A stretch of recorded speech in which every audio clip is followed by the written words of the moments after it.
കടന്നു വരികയാണ്. വീണ്ടും ഒരാഴ്ചവട്ടം കൂടി ഞങ്ങൾക്ക് നൽകിയല്ലോ. അവിടുത്തെ മാറ്റമില്ലാത്ത ദൈവവചനം ഞങ്ങൾക്ക് ഒരുമിച്ച് പഠിക്കേണ്ടതിനും ഞങ്ങളുടെ ആഗ്രഹങ്ങളെല്ലാം ഭൂമിയിൽ നിന്ന് മാറി ഈ ലോകത്തു നിന്നെല്ലാം വിട്ടു മാറി ആ സ്വർഗീയ ദർശനത്തോടെ ആ ദർശനത്തോടുകൂടി ഞങ്ങൾക്ക് ജീവിക്കുവാൻ തക്കവണ്ണം ഇന്ന് രാത്രിയിലും അവിടുത്തെ പരിശുദ്ധാത്മാവ് ദൈവരാജ്യമെന്ന് പറയുന്ന കഥാവ് അവിടുത്തെ ആ വയലിൽ ഒളിപ്പിച്ച് വെച്ച നിധിയെ ഞങ്ങൾക്ക് വീണ്ടും കാണിച്ചു തരുവാൻ ഞങ്ങളുടെ ഹൃദയപ്പലയിൽ എഴുതി വയ്ക്കുവാൻ കർത്താവ് ഞങ്ങളെ സഹായിക്കണം.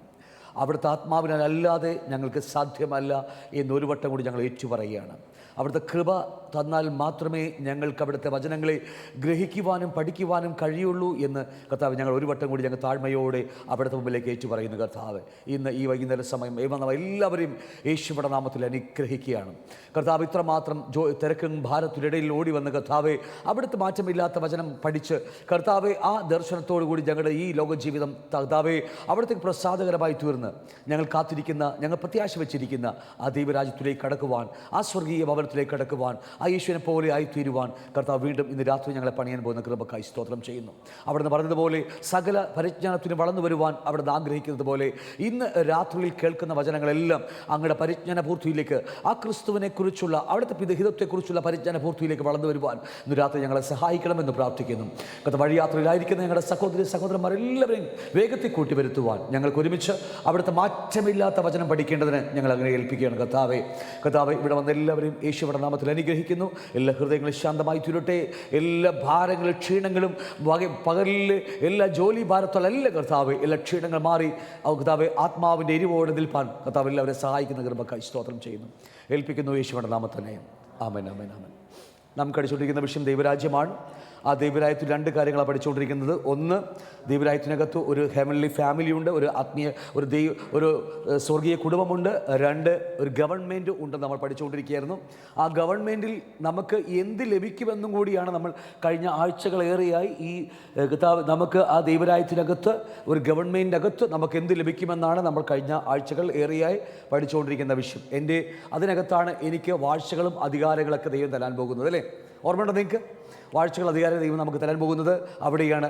നമുക്കിത് ഈ ലോക ജീവിതം കഴിഞ്ഞാൽ നമ്മൾ ആ അക്ഷരികമായ ദൈവരാജ്യത്തിലേക്ക് കടന്നു വരുമ്പോൾ, 1000 ആണ്ടിലേക്ക് കടക്കുമ്പോൾ അവിടെ നമ്മളെ കിരീടം വെച്ച് എൻ്റെ കിരീടധാരണ ദിവസമാണെന്നും ആ കിരീടം വെച്ച് 5 പട്ടണത്തിനും 10 പട്ടണത്തിനൊക്കെ നമ്മളെ അധികാരിയാക്കി മാറ്റുമെന്നൊക്കെ നമ്മൾ കഴിഞ്ഞ നാളുകളിൽ പഠിച്ച കാര്യമാണ്. ഇപ്പോൾ നമ്മൾ തിരിച്ച് നമ്മുടെ ക്ലാസ്സിലേക്ക് കടന്നു വരികയാണ്. നമ്മൾ കഴിഞ്ഞ ആഴ്ച പറഞ്ഞ് അവസാനിപ്പിച്ചത് ഓടിച്ചെന്ന് വിട്ടെ ഒരു 5 മിനിറ്റ് മാത്രം എടുക്കുന്നു. പഠിക്കുന്ന കാര്യങ്ങൾ ഒരു 5 മിനിറ്റ് നമ്മൾ ഒന്ന് റിഫ്രഷ് ആകും, തെറ്റൊന്നുമില്ല. നമ്മൾ ഇത്രയും വർഷത്തെ എക്സ്പീരിയൻസ് വെച്ചും 1 ലക്ഷത്തോളം ജനങ്ങളെങ്കിലും പഠിച്ചുപോയ 10,000 ദിവാസന്മാർ പഠിച്ചുപോയ ആ എക്സ്പീരിയൻസ് വെച്ച് ഞാൻ പറയുന്നത്. എല്ലാ ക്ലാസ്സിൽ വരുമ്പോൾ ഒരു 5 മിനിറ്റ് ഞാൻ എന്തിൻ്റെ പറയും ഒന്ന് റിപ്പീറ്റ് ചെയ്യും. കാരണം പഠിച്ചു പോയതൊക്കെ മറന്നുപോകും. നമ്മൾ എത്ര പറഞ്ഞാലും വായിച്ചാലും പഠിച്ചാലും നമ്മളെ വചനം മറന്നുപോകും. അതുകൊണ്ട് ഒരു 5 മിനിറ്റ് നമ്മൾ എടുക്കുന്നതിന് തെറ്റൊന്നുമില്ലെന്നാണ് ഞാൻ എത്ര വർഷത്തെ എക്സ്പീരിയൻസ് കൊണ്ട് ഞാൻ പഠിച്ചിരിക്കുന്നത്. എന്നാൽ പഴയതൊക്കെ ഓർക്കുവാനും ഈ പുതിയത് പെട്ടെന്ന് നമുക്കത് ഗ്രഹിക്കുവാനും, ഇല്ലെങ്കിൽ നമ്മൾ ഒരുപാട് കഴിയ ആഴ്ചകളൊക്കെ ഓടി മനസ്സൊക്കെ അങ്ങോട്ട് പോയി തപ്പിത്തടഞ്ഞ് പുസ്തകത്തിൽ നിന്ന് പഠിച്ചു വരുമ്പോൾ നമ്മൾ വിട്ടു. അതുകൊണ്ട് ഒരു 5 മിനിറ്റ് എടുക്കുന്ന നല്ലത്. ചില കംപ്ലൈൻറ്റ് വന്നെന്ന് പറഞ്ഞു, ഫാസ്റ്റ് റിപ്പീറ്റേഷൻ കൂടുതലാണ്. ഞാൻ റിപ്പീറ്റേഷൻ ഒരിക്കലും എടുത്തിട്ടില്ല, പേടിക്കേണ്ട. കഴിഞ്ഞ ആഴ്ച പറയുന്നത് ഞാൻ ഈ ആഴ്ച പറയുന്നുവെങ്കിൽ അത് പുതിയ വെളിപ്പാടാണ് പറയുന്നത്. പേടിക്കൊന്നും വേണ്ട. നിങ്ങൾ ഒരിക്കലും ഞാൻ എൻ്റെ ബന്ധം വിട്ടുപോയിട്ടില്ല ക്രിസ്താവായിട്ട്. കാരണം ഞാൻ കഴിഞ്ഞ ആഴ്ച പറഞ്ഞതിൽ നിന്ന് പറയാൻ വിട്ടുപോയ ചില കാര്യങ്ങൾ പരിശുദ്ധാത്മാവ് പ്രേരിപ്പിക്കുമ്പോൾ ഞാനത് വീണ്ടും അതാ വെളിപ്പാടുകൾ സംസാരിക്കുന്നത്. കാരണം ഈ നിത്യത മുതൽ നിത്യത വരെ ക്ലാസ് ഞാൻ ഏതാണ്ട് 19ഓളം ചർച്ചകൾ ഇന്ത്യ മുഴുവനായി എടുത്തിട്ടുണ്ട്. ആ ക്ലാസ് മാത്രം ഞാൻ ഓരോ പ്രാവശ്യം പഠിക്കുമ്പോഴും എനിക്ക് ഓരോ പ്രാവശ്യം പുതിയതായിട്ടാണ് വരുന്നത്. കാരണം ഓരോ പ്രാവശ്യം പഠിക്കാനിരിക്കുമ്പോഴും പഠിപ്പിക്കാൻ വേണ്ടി പോകുമ്പോഴും പഠിക്കാനിരിക്കുമ്പോഴും ഓരോരോ പുതിയ വെളിപ്പാടുകൾ നൽകുക. അപ്പോൾ ഒരിക്കലും ഇത് ഒന്നും പൂർണ്ണമല്ല എന്ന കാര്യം നിങ്ങൾ ആദ്യം തിരിച്ചറിയണം. നമ്മുടെ ഈ പൊട്ട ബോക്സിലകത്ത് ഈ പുതിയ ഒന്നും കയറത്തൊന്നുമില്ല. അത്രയൊന്നും എത്ര പഠിച്ചാലും വീണ്ടും മർമ്മങ്ങൾ അത്രമാത്രം ആഴമുള്ളതാണ് ദൈവവചനമെന്ന് പറയുന്നത്. ആ സുവിശേഷം പോലും ഓരോ പ്രാവശ്യം പഠിക്കുമ്പോൾ ഞാൻ ചിന്തിച്ചില്ല, എൻ്റെ ദൈവം ഇതാളൊക്കെ ഇത് ഓരോ പ്രാവശ്യം വായിക്കുമ്പോഴും ഓരോ വായിച്ച് ബൈബിൾ വീണ്ടും വായിക്കാൻ തുടങ്ങുമ്പോഴും പുതിയ വെളിപ്പാടുകൾ നമുക്ക് ദൈവം തരുന്നത്. എന്നുവെച്ചാൽ പഴയത് വിട്ടുപോയതല്ലേ പറയുന്നത്, ആഴങ്ങളിലേക്ക് ദൈവം നമ്മെ നടത്തിക്കൊണ്ടിരിക്കുകയാണ്. അപ്പോൾ അതുകൊണ്ട് തെറ്റായിട്ട് ആരെങ്കിലും എടുത്തിട്ടുണ്ടെങ്കിൽ എന്നോട് ക്ഷമിക്കുക. ഒരു 5 മിനിറ്റൊക്കെ എടുക്കുള്ളൂ. ഞാൻ ഒരുപാട് ഓവറായിട്ടൊന്നും റിപ്പീറ്റേഷൻ പറയത്തില്ല എന്ന് പറഞ്ഞൊരു ചെറിയ കംപ്ലയിൻറ്റ് എനിക്ക് കഴിഞ്ഞ ദിവസം കിട്ടാനിടയായി തീർന്നു. അപ്പോൾ അതുകൊണ്ട് ഒരിക്കലുമല്ല. പഴയ ക്ലാസ് ഒന്ന് പറയുമ്പോൾ നിങ്ങൾക്ക് ഇനി പുതിയ ക്ലാസ് പെട്ടെന്ന് പിടിച്ചെടുക്കാൻ പറ്റും നിങ്ങൾക്ക്. ശരിയല്ലേ ഞാൻ പറയുന്നത്? അങ്ങനെ എന്തെങ്കിലും തെറ്റായിട്ടുണ്ടെങ്കിൽ നിങ്ങൾ മാറ്റി തിരുത്തി എഴുതുക അത് നിങ്ങളുടെ മനസ്സിൽ. അതുകൊണ്ട് കഴിഞ്ഞ ആഴ്ച നമ്മൾ പഠിച്ചത് ഈ ദൈവം നമ്മളെ കഴിഞ്ഞ ദിവസം വെളിപ്പാട് 12-ാം അധ്യായം 1 മുതൽ 5 വരെ ഇവിടെയുള്ള IPC ചർച്ചകോട് AG എന്നും പറഞ്ഞ മുൻനിരയിലിരിക്കുന്ന എല്ലാ സംഘടനകളും ഇതെല്ലാം ഇസ്രായേലാണെന്നും കത്തോലിക്ക പോലെ മതസംഹിതകളൊക്കെ പഠിപ്പിക്കുന്നത് യേശുവും മറിയുമാണെന്നൊക്കെയാണ് ഇത് പഠിപ്പിച്ചുകൊണ്ടിരിക്കുന്നത്. പക്ഷേ ഇത് അങ്ങനെയൊന്നുമല്ല. ദൈവരാജ്യത്തെക്കുറിച്ച് നിങ്ങൾ പഠിക്കുന്ന നിങ്ങൾക്ക് ഇത് മനസ്സിലായി കാണുമെന്ന് ഞാൻ വിചാരിക്കുന്നു. അത്രമാത്രം ആഴമുണ്ട് ഇതിന്. ഇന്ന് ലോകത്തിൽ വളരെ ചുരുക്കം പേർ TPM പോലത്തെ ചെറിയൊരു ഗ്രൂപ്പ്, ഈ എന്താ പറയുക, ഒരു ചെറിയ ശതമാനം മാത്രമേ ഉള്ളൂ ഈ വെളിപ്പാട് കിട്ടിയവർ. അല്ലെങ്കിൽ ഇസ്രായേൽ ആണ് എന്ന് പറഞ്ഞ് ഇസ്രായേലിനെ വാനോളം പുകഴ്ത്തുന്ന ആൾക്കാരാണ് ഈളുള്ളത്. കർത്താവ് അവരെ വിളിച്ചതാ.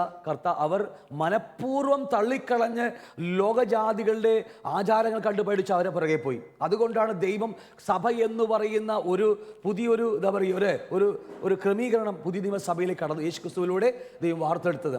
ആദാമിനെ വിളിച്ചു. ലൂക്കോസ് 3-ാം അധ്യായം ലാസ്റ്റ് വാക്യം പറയുന്നു, ആദം ദൈവത്തിൻ്റെ മകൻ. ആദം ആ ദൈവവിളിയിൽ, ആ മക്കളെന്ന പരമവിളിയിൽ നിൽക്കാൻ കഴിയാതെ ആദം തോറ്റുപോയി. വീണ്ടും ദൈവം കുറച്ച് വർഷങ്ങൾക്ക് ശേഷം ആ അബ്രഹാമിലൂടേക്ക് ഇസ്രായേൽ എന്ന് പറയുന്ന ഒരു ജനതയെ വാർത്തെടുത്തി, ഭൂമിയുടെ നടുക്ക് നിർത്തി. പക്ഷേ അവരെയും ദൈവത്തിൻ്റെ പുത്രന്മാരെന്ന് വിളിച്ചു. അവരും ആ വിളിയിൽ നിൽക്കാതെ കഴിയാതെ അവരും താഴേക്ക് പോയി. വീണ്ടും ദൈവം 4000 വർഷം 4 ദിവസം കഴിഞ്ഞ് ക്രിസ്തുവിലൂടെ ഒരു കൂട്ടം ജനത്തെ വിളിച്ച് വേർതിരിച്ച് മാറ്റി ദൈവം നമുക്കും അതേ പദവി നൽകി. എന്നറിയാമോ? ഉൽപ്പത്തിയിൽ ദൈവത്തിൻ്റെ മനസ്സ് ഇഷ്ടമായിരിക്കുന്ന പുത്രത്വം എന്ന് പറയുന്ന ദൈവത്തിൻ്റെ മനസ്സ് നമ്മളിലേക്ക് പകർന്നു നൽകി. അത് നമ്മൾ ഓടി എത്തിക്കുക എന്നുള്ളത് വേറെ കാര്യമാണ്. നമുക്ക് എല്ലാവർക്കും അറിയാം.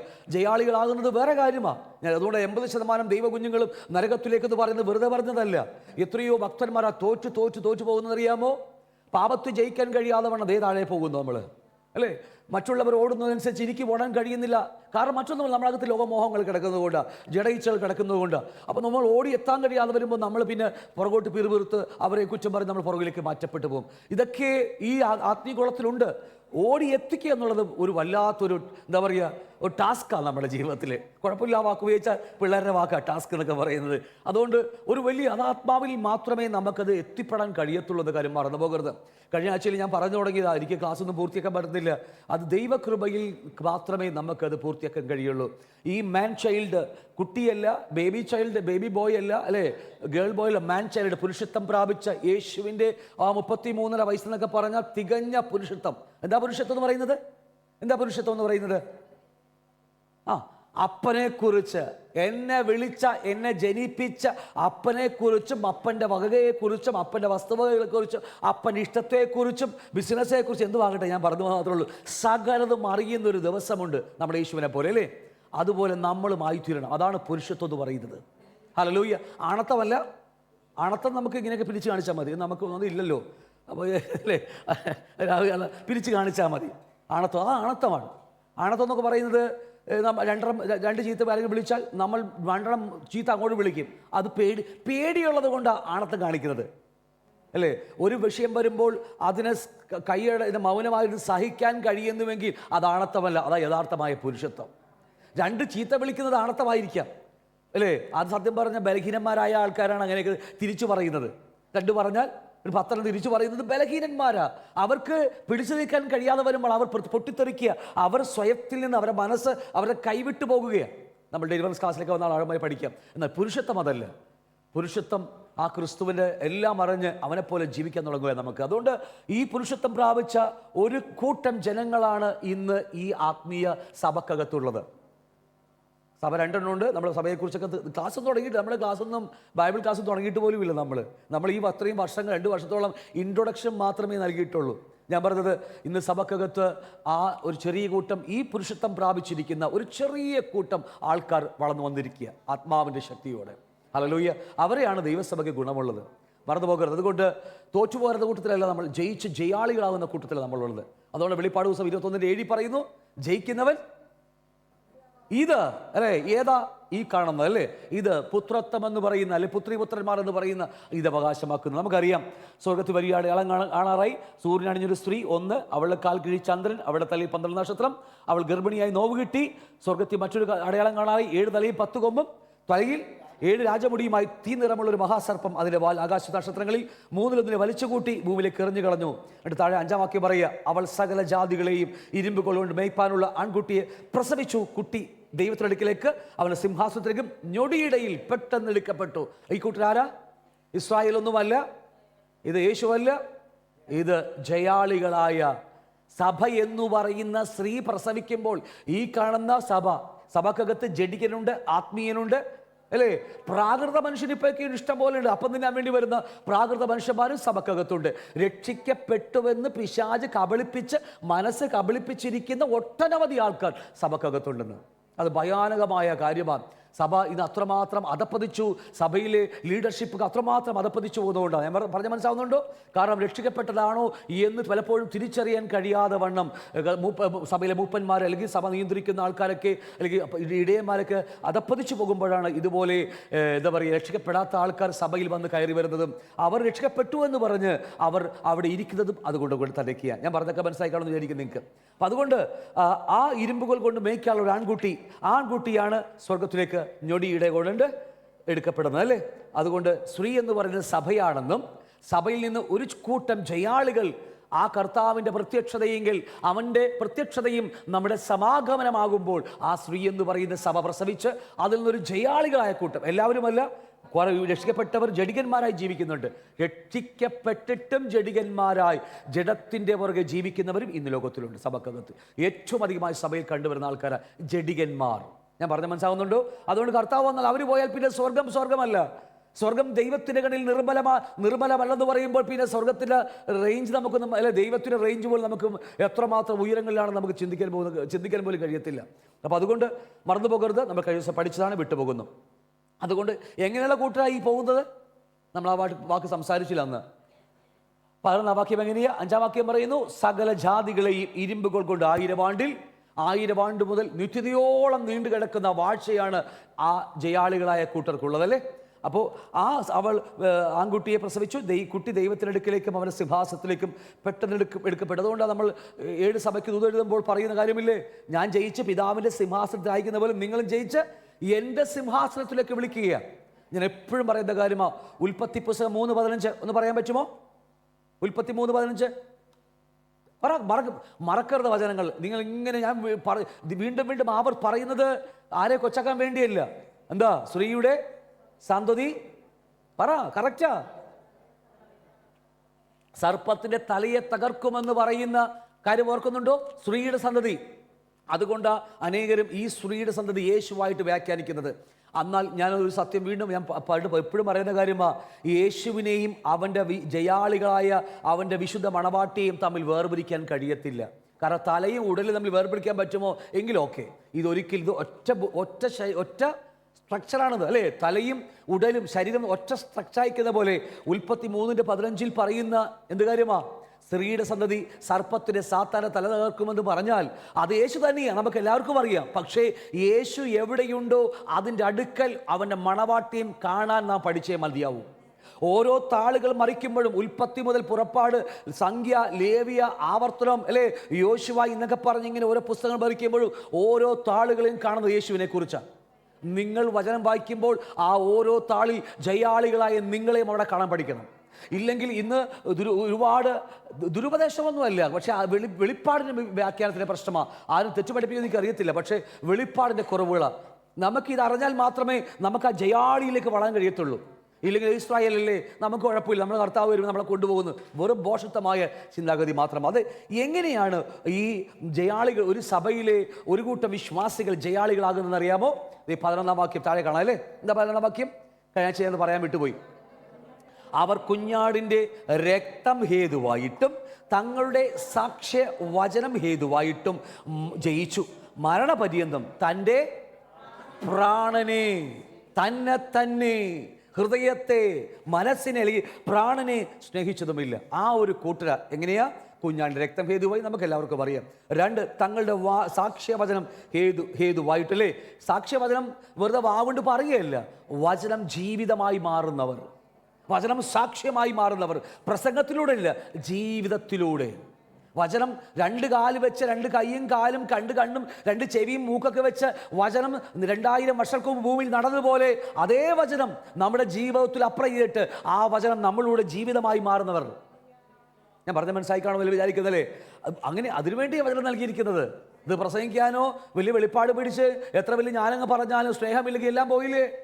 ഇതൊന്നുമല്ല കാര്യം. അപ്പം കാര്യം മറന്നു പോകരുത്. കുഞ്ഞാട് രക്തം ഹേതുവായിട്ടും തങ്ങളുടെ സാക്ഷ്യവചനം ഹേതുവായിട്ടും മരണപര്യന്തം തങ്ങളുടെ പ്രാണനെ സ്നേഹിക്കാത്തവർ, നിന്നയും പരിഹാസവും ആട്ടും തുപ്പും ഒക്കെ കേട്ടാലും, എല്ലാ നഷ്ടങ്ങൾ സംഭവിച്ചാലും, ജീവിതത്തിൽ എല്ലാ നഷ്ടങ്ങളും എല്ലാം വന്നാലും, ലാഭം വന്നാൽ പോലും തൻ്റെ പ്രാണനെ സ്നേഹിക്കാതെ, തനിക്ക് വേണ്ടി ജീവിക്കാതെ അവന് വേണ്ടി മാത്രം ജീവിക്കുന്നവർ. അതുകൊണ്ട് മത്തായി, മാർക്കോസ്, ലൂക്കോസ് ഒക്കെ പഠിപ്പിക്കുമ്പോൾ നിങ്ങൾ എന്നെ അനുഗമിക്കുന്നുവെങ്കിൽ തന്നെത്താൻ, ഒന്നാമത്തെ കാര്യം തന്നെത്താൻ ത്യജിച്ചുകൊണ്ട് നാം യേശുവിനെ പുറകെ പോകുമ്പോഴാണ് ശിഷ്യത്വം ആരംഭിക്കുന്നത്. നമ്മൾ ശിഷ്യത്വത്തെ ക്ലാസ് എടുത്തിട്ട് പോലുമില്ല. യഥാർത്ഥ ശിഷ്യനായി തീർന്നപ്പോഴാണെന്നറിയാമോ? രക്ഷിക്കപ്പെട്ടത് കൊണ്ടല്ല, ആത്മസ്നാനം പ്രാപിച്ചത് കൊണ്ടല്ല, കൃപാവരമുള്ളത് കൊണ്ടല്ല, ഈ സഭയിലെ പാസ്റ്ററായത് കൊണ്ടല്ല. ഇതൊക്കെ ആയാലും യേശുവിനെ അനുഗമിക്കാൻ കഴിയാതിരിക്കാൻ നമുക്ക്. കാരണം തന്നെത്താൻ ത്യജിക്കാത്ത ഒരുവന് യേശുവിൻ്റെ ശിഷ്യനായിരിക്കുവാൻ കഴിയത്തില്ല. ഞാൻ പറഞ്ഞ മനസ്സിലാവുന്നുണ്ടോ അല്ലേ? എൻ്റെ നാമത്തിൽ ഭൂതങ്ങളെ പുറത്താക്കി പ്രവചിച്ചു വീര്യപ്രവൃത്തി ചെയ്താലും കർത്താവ് പറയും, ഞാൻ നിന്നെ അറിയുന്നില്ല. കാരണം ഞാൻ നിന്നോട് പറഞ്ഞു ഫോളോ മീ എന്ന് പറഞ്ഞു, പക്ഷെ നിനക്ക് എന്നെ ഫോളോ ചെയ്യുവാൻ കഴിയത്തില്ല. കാരണം നിന്റെ പ്രാണനാ നിന്റെ ഇഷ്ടം, നിന്റെ ജഡമാ നിനക്ക് വലുത്. ഈ രക്ഷിക്കപ്പെട്ടാലും അങ്ങനെയും ജീവിക്കാൻ പറ്റുമെന്ന് കാര്യം മറന്നു പോകരുത്. ക്ലിയർ ആണോ ഞാൻ പറഞ്ഞത്? അതുകൊണ്ട് ഞാൻ പിന്നീടൊക്കെ പഠിക്കും, നമ്മൾ ആഴമായി പഠിക്കും. അഭിഷേകത്തെക്കുറിച്ച് ആൾക്കാരൊക്കെ ഒരുപാട് പറയുന്നുണ്ട്. അഭിഷേകത്തിന് അപകടത്തെക്കുറിച്ച് ലോകം പ്രസംഗിക്കുന്നില്ല. ഇന്നെല്ലാവരും അഭിഷേകം പ്രാപിച്ചോ എന്നൊക്കെ പറഞ്ഞ് എല്ലായിടത്തും ക്ലാസ്സുകളും പവർ കോൺഫറൻസും എൻകൗണ്ടർ കോൺഫറൻസും ഒക്കെ ഉണ്ട്. പക്ഷേ അതിൻ്റെ അപകടത ഈ ലോകത്തിലാരും അനേകരും പഠിപ്പിക്കുന്നില്ല. കാരണം അതാണ് ആദ്യം പഠിക്കേണ്ടത്. കാരണം ദൈവം തരാൻ തയ്യാറാ. അത് സൂക്ഷിച്ച് കൈകാര്യം ചെയ്തില്ലെങ്കിൽ ആദ്യത്തെ അഭിഷക്തൻ നരകത്തിലേക്ക് പോയ, നമുക്കറിയാം, ചരിത്രം പഠിച്ചല്ലേ, ആദ്യത്തെ അഭിഷക്തൻ നരകത്തിലേക്ക് പോയ ആളാണ് അല്ലേ? എന്തുവാ കിട്ടുക? അപ്പോൾ അതുകൊണ്ട് വളരെ ശ്രദ്ധയോടെ വചനം പഠിച്ചില്ലെങ്കിൽ നമുക്ക് ഓടിയെത്തിക്കാൻ കഴിയത്തില്ല, നമ്മുടെ ജീവിതം ഓടിയെത്താൻ കഴിയില്ല. മറന്നു പോകരുത്. അപ്പോൾ അതുകൊണ്ട് ഈ ജയാളികളാകുന്നത് മരണപര്യന്തം തൻ്റെ പ്രാണന് വേണ്ടി, തനിക്ക് വേണ്ടി. അതുകൊണ്ട് മത്തായി, മാർക്കോസ്, ലൂക്കോസ്, യോഹന്നാൻ 12-ാം അധ്യായം 25-ാം വാക്യമൊക്കെ പറയുന്നുണ്ട്, നിങ്ങൾക്ക് എൻ്റെ ജീവൻ വേണോ അല്ലേ? നിങ്ങളുടെ ജീവൻ എനിക്കതാ അല്ലേ? പറയുന്നത് ബാക്കി ഓർമ്മയില്ല, നമുക്ക് എല്ലാവർക്കും അറിയാം. ഇതൊരു പുതിയ എക്സ്ചേഞ്ച് നടത്തുക കർത്താവ്. എൻ്റെ പ്രാണനെ ഞാൻ അവന് കൊടുക്കുമ്പോൾ, എൻ്റെ ഇഷ്ടങ്ങൾ ഞാൻ അവന് കൊടുക്കുമ്പോൾ അവൻ്റെ ജീവൻ നമുക്ക് പകർന്നു തരികയാണ്. അല്ലാതെ സ്വയത്തിൽ ജീവിക്കുന്ന ഒരുത്തനും കർത്താവിൻ്റെ ശിഷ്യനാകാൻ കഴിയത്തില്ല. ഞാൻ പറഞ്ഞ മനസ്സിലാവുന്നല്ലോ, അത്ര ആഴമുണ്ട്. നമ്മൾ ഡിസൈപ്പിൾഷിപ്പ്, ശിഷ്യത്വം എന്ന് പറയുന്ന ക്ലാസ്സിലേക്ക് വരുമ്പോൾ നമ്മൾ ആഴമായി അതിനെക്കുറിച്ച് കർത്താവ് അനുവദിച്ചാൽ, കർത്താവ് വന്നില്ലെങ്കിൽ പഠിക്കാൻ കഴിയും നമുക്ക്. അതുകൊണ്ട് ഈ ഒരു കൂട്ടരാണ് ജയാളികളായി കടന്നു പോകാൻ പോകുന്നത്. പ്രാണനെ സ്നേഹിക്കാത്ത, അവനെ കണ്ടാൽ അറിയാം നമുക്ക്, അവനെ കുത്തിയാലും അവനെ തുപ്പിയാലും ആട്ടിയാലും നിന്ദിച്ചാലും ഇച്ചിരിയൊക്കെ ചിലപ്പോൾ മനുഷ്യൻ നിലയിൽ ഒന്ന് ഹൃദയം പതറിയാലും, നഷ്ടങ്ങൾ സംഭവിച്ചാലും ഒന്ന് പതറിയാലും അവൻ എഴുന്നേറ്റ് നിൽക്കും. അതാണ് യഥാർത്ഥമായ ഒരു വ്യക്തിത്വം എന്ന്, അല്ലെങ്കിൽ ക്രിസ്തുവിലുള്ള വ്യക്തി എന്ന് പറയുന്നത്. ആത്മാവിന് ഗൈഡൻസ് നമുക്കൊക്കെ ഒരു പെട്ടെന്ന് കേൾക്കുമ്പോൾ നമ്മളൊക്കെ പെട്ടെന്ന് എന്താ പറയുക, ഒന്ന് പതറിപ്പോവും. മനുഷ്യർ നമ്മൾ ജഡത്തിൽ ജീവിക്കുന്നത് കൊണ്ടാണ്. ഈ അവയവങ്ങൾ മുഴുവനും പാപത്തിൻ്റെ വേരിറങ്ങിയിരിക്കുക. ഒന്നും ചെയ്യാൻ പറ്റത്തില്ല. അങ്ങനെ ആയിപ്പോയത് പാപനിമിത്തം. മനുഷ്യൻ്റെ ഓരോ അവയവങ്ങളിലേക്ക് പിന്നീട് ഡെലിവറൻസ് ക്ലാസ്സിലൊക്കെ നമ്മൾ ആഴമായി എടുക്കും. നമ്മുടെ അവയവങ്ങളിലേക്ക് പോലും, കണ്ണ്, നമ്മുടെ ചെവി, നമ്മുടെ എല്ലാ അവയവങ്ങളിൽ പോലും പാപത്തിൻ്റെ വേരിറങ്ങിയിരിക്കുക. നമ്മളെ കൊണ്ട് കൂട്ടിയാതൊന്നും കൂടാൻ പറ്റത്തില്ല.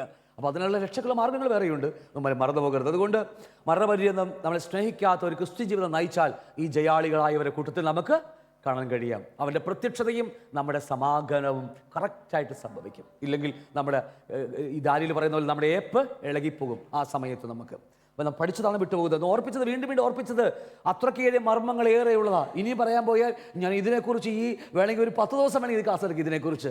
കാരണം അത്രക്കേറെ മർമ്മങ്ങളും ആഴങ്ങളും ഇതിനകത്തേക്ക് ഇറങ്ങിയിരിക്കുന്നു. നമ്മൾ പഠിച്ചാൽ വിട്ടുപോകുന്നു, ജസ്റ്റ് നോടിച്ച് വിട്ടത് മാത്രമേ ഉള്ളൂ. സഭയിൽ നിന്ന് ജയാളികൾ മാത്രമേ കർത്താവിൻ്റെ വരവിൽ പോകത്തുള്ളൂ. ഇതൊക്കെ അറിയണമെങ്കിൽ നോഹയുടെ കാലഘട്ടത്തിൽ അല്ലേ എത്ര പേരാ? 8 പേർ മാത്രം വെള്ളത്തിൽ കൂടി രക്ഷപ്പെട്ടതുപോലെ ഒരു വലിയ പുരുഷാരമുണ്ട്. ഇവരാരും സാധാരണ പുള്ളികളല്ലോ, മറന്നു പോകരുത്. കായീൻ ഹാബേലിനെ കൊന്നു, ഹാബേലിന് പകരം ശേത്തിനെ കൊടുത്തു, ശേത്തിനൊരു മോൻ ജനിച്ച് ഏനോശ്. ആ കാലഘട്ടത്തിൽ യഹോവയുടെ നാമത്തിൽ ആരാധന തുടങ്ങിയതാണ്. പെന്തക്കോസ്തുകാർ ജനിച്ചതാ. പക്ഷേ തലമുറകൾ കഴിഞ്ഞ് 7ാം തലമുറ ഹാനോക്ക് ജനിച്ച് പിന്നെയും മെഥൂശലേമിൻ്റെ കാലഘട്ടം അവസാനിക്കാറാകുമ്പോഴേക്കും അവിടെ ജലപ്രളയം വരുമ്പോൾ, ന്യായവിധി വരുമ്പോൾ പെന്തക്കോസ്തുകാർ അങ്ങ് കൂടി ജനങ്ങളായി തീർന്നു. പക്ഷേ ന്യായവിധി വന്നപ്പോൾ 8 പേർ മാത്രം നിത്യത്തിലേക്ക് കടന്നുപോയി, ബാക്കിയൊക്കെ ദയ കിടക്കുന്നു. പത്രോസ് ലേഖനമൊക്കെ പഠിപ്പിക്കുന്നത് അറിയാമോ? യേശു മരിച്ചിട്ട് ആദ്യം പോയത് അവരുടെ അടുക്കലേക്കാണ് അല്ലേ? പത്രോസ് ലേഖനം ആദ്യം പോയത് അവരുടെ അടുക്ക് ഞാനായിരുന്നു ആ പെട്ടകമെന്ന് വിളിച്ചു പറയാൻ വേണ്ടിയായിരുന്നു. എന്തുമാകട്ടെ, അതുകൊണ്ട് കർത്താവ് വരുമ്പോൾ നമ്മളെല്ലാം കൂടി പോകുമെന്ന് പറയുന്ന ഭോഷത്വമായ ഉപദേശങ്ങളിലേക്ക് പറയുക, പോകാതിരിക്കുക. ജയാളികൾ മാത്രമേ കർത്താവിൻ്റെ വരയിൽ പോകത്തുള്ളൂ എന്ന കാര്യം മറന്നു പോകരുത്. ചരിത്രം മുഴുവനും പഠിപ്പിക്കുന്നത് ഈ ഇസ്രാമക്കളെ കുറിച്ച് പറയുമ്പോൾ ഇസ്രാമക്കളും ആകെ 2 ആരൊക്കെയാ? കാലേബും രാജീവിൻ്റെ മക്കളുടെ പേരല്ലേ ഞാൻ പറഞ്ഞത്? കാലേബ് യോശുവയും മാത്രം 20, അത് മാത്രമല്ല 20 വയസ്സിൽ താഴെയുള്ള മരുഭൂമിയിൽ പിറന്നവർ. വെളിപ്പാടാണ് അതൊക്കെ. ആ വാക്കൊക്കെ നിങ്ങൾ വീട്ടിൽ പോയി ധ്യാനിക്കുക. മരുഭൂമിയിൽ ജനിച്ചവർ, മിസ്രൈമിൽ ജനിച്ചവരല്ല, മരുഭൂമിയിൽ ജനിച്ചവർ കനാൻ ദേശം അവകാശമാക്കി. ഇന്ന് പഠിച്ചതൊക്കെ വെച്ചതൊക്കെ പറയുന്നതൊക്കെ വെറുതെ പറയുകയല്ല. ഇതൊക്കെയാണ് അതിൻ്റെ ഒരു സാധനമാണ് ഇപ്പോൾ സംഭവിക്കാൻ പോകുന്നത്. അതുകൊണ്ട് ഈ ജയാളികളാകുന്ന കൂട്ടർ എന്ന് പറയുന്നത് സഭയിൽ ഒട്ടനവധി ആൾക്കാരുണ്ട്. ആത്മീയന്മാരുണ്ട്, ജഡികന്മാരുണ്ട്, ഇന്ന് ദൈവം പറയാത്ത പ്രാകൃതന്മാരും സഭക്കകത്തുണ്ട്. അതുകൊണ്ട് ഇതിൽ നിന്ന് ഒരു കൂട്ടം മാത്രമേ അവൻ്റെ പ്രത്യക്ഷതയെങ്കിൽ അല്ലെ അവൻ്റെ വരവെങ്കിൽ കടന്നു പോകത്തുള്ളൂ. ഇത്രയും ഗ്രഹിച്ചോ? ആ കൂട്ടരാണ് ചെങ്കോൽ കൊണ്ട് ഭരിക്കാനിരിക്കുന്ന ആൺകുട്ടി.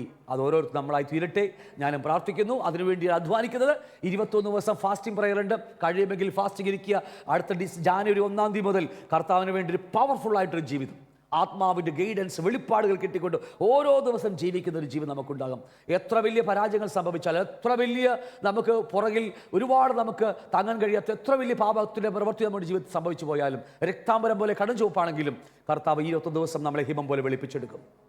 നമ്മുടെ പരാജയങ്ങൾ ഇഷ്ടംപോലെ സംഭവിച്ചും നമ്മളൊക്കെ ജഡത്തിൽ ജീവിക്കുന്നവരാ. അതെല്ലാം മാറ്റി കഴുകി ശുദ്ധീകരിപ്പാൻ ഒറ്റ ഈ 21 ദിവസം നമ്മുടെ ഉപവാസ പ്രാർത്ഥന അതിൽ ഉതകം. 2025 ആദ്യത്തെ മാസം മുതൽ കർത്താവിന് വേണ്ടി നമ്മൾ ജീവിക്കും, ഫലം കൊടുക്കും, ആത്മാക്കളെ നമുക്ക് കർത്താവിന് വേണ്ടി നേടും. ഹല്ലേലൂയ. അങ്ങനെ ഉണ്ടെങ്കിൽ ഈ ദിവസം, ഈ മാസം നമുക്ക് ഒരുങ്ങാം. കർത്താവ് നമ്മളെ സഹായിക്കട്ടെ. പഠിച്ചതാണ് കർത്താവിൻ്റെ വരവിൽ അവൻ്റെ കടന്നു പോകും. തുടർന്ന് 1007 വർഷം കഴിഞ്ഞിട്ട് വീണ്ടും പുതിയ യെരൂശലേം എന്ന് പറയുന്ന മണവാട്ടി താഴേക്ക് ഇറങ്ങി വരുന്നത്, സ്വർഗത്തിൽ നിന്ന് വരുന്നത് നമുക്ക് കഴിഞ്ഞ ആഴ്ച നമ്മൾ പഠിച്ചു കഴിഞ്ഞ കാര്യമായി വിട്ടുപോകുന്നു. ആരാണ് ഈ ആൺകുട്ടി എന്നൊക്കെ നമ്മൾ കണ്ടു. സഭയിൽ നിന്നുള്ള ജയാളികളായ സ്ത്രീ എന്ന് പറയുന്നത് സഭയാണെന്നും കണ്ടു. ഇനി പിന്നീട് പഠിക്കും നമ്മൾ ആഴമായ ഈ ക്ലാസ്സുകൾ വീണ്ടും പഠിക്കും നമ്മൾ ഇതിനെക്കുറിച്ച്.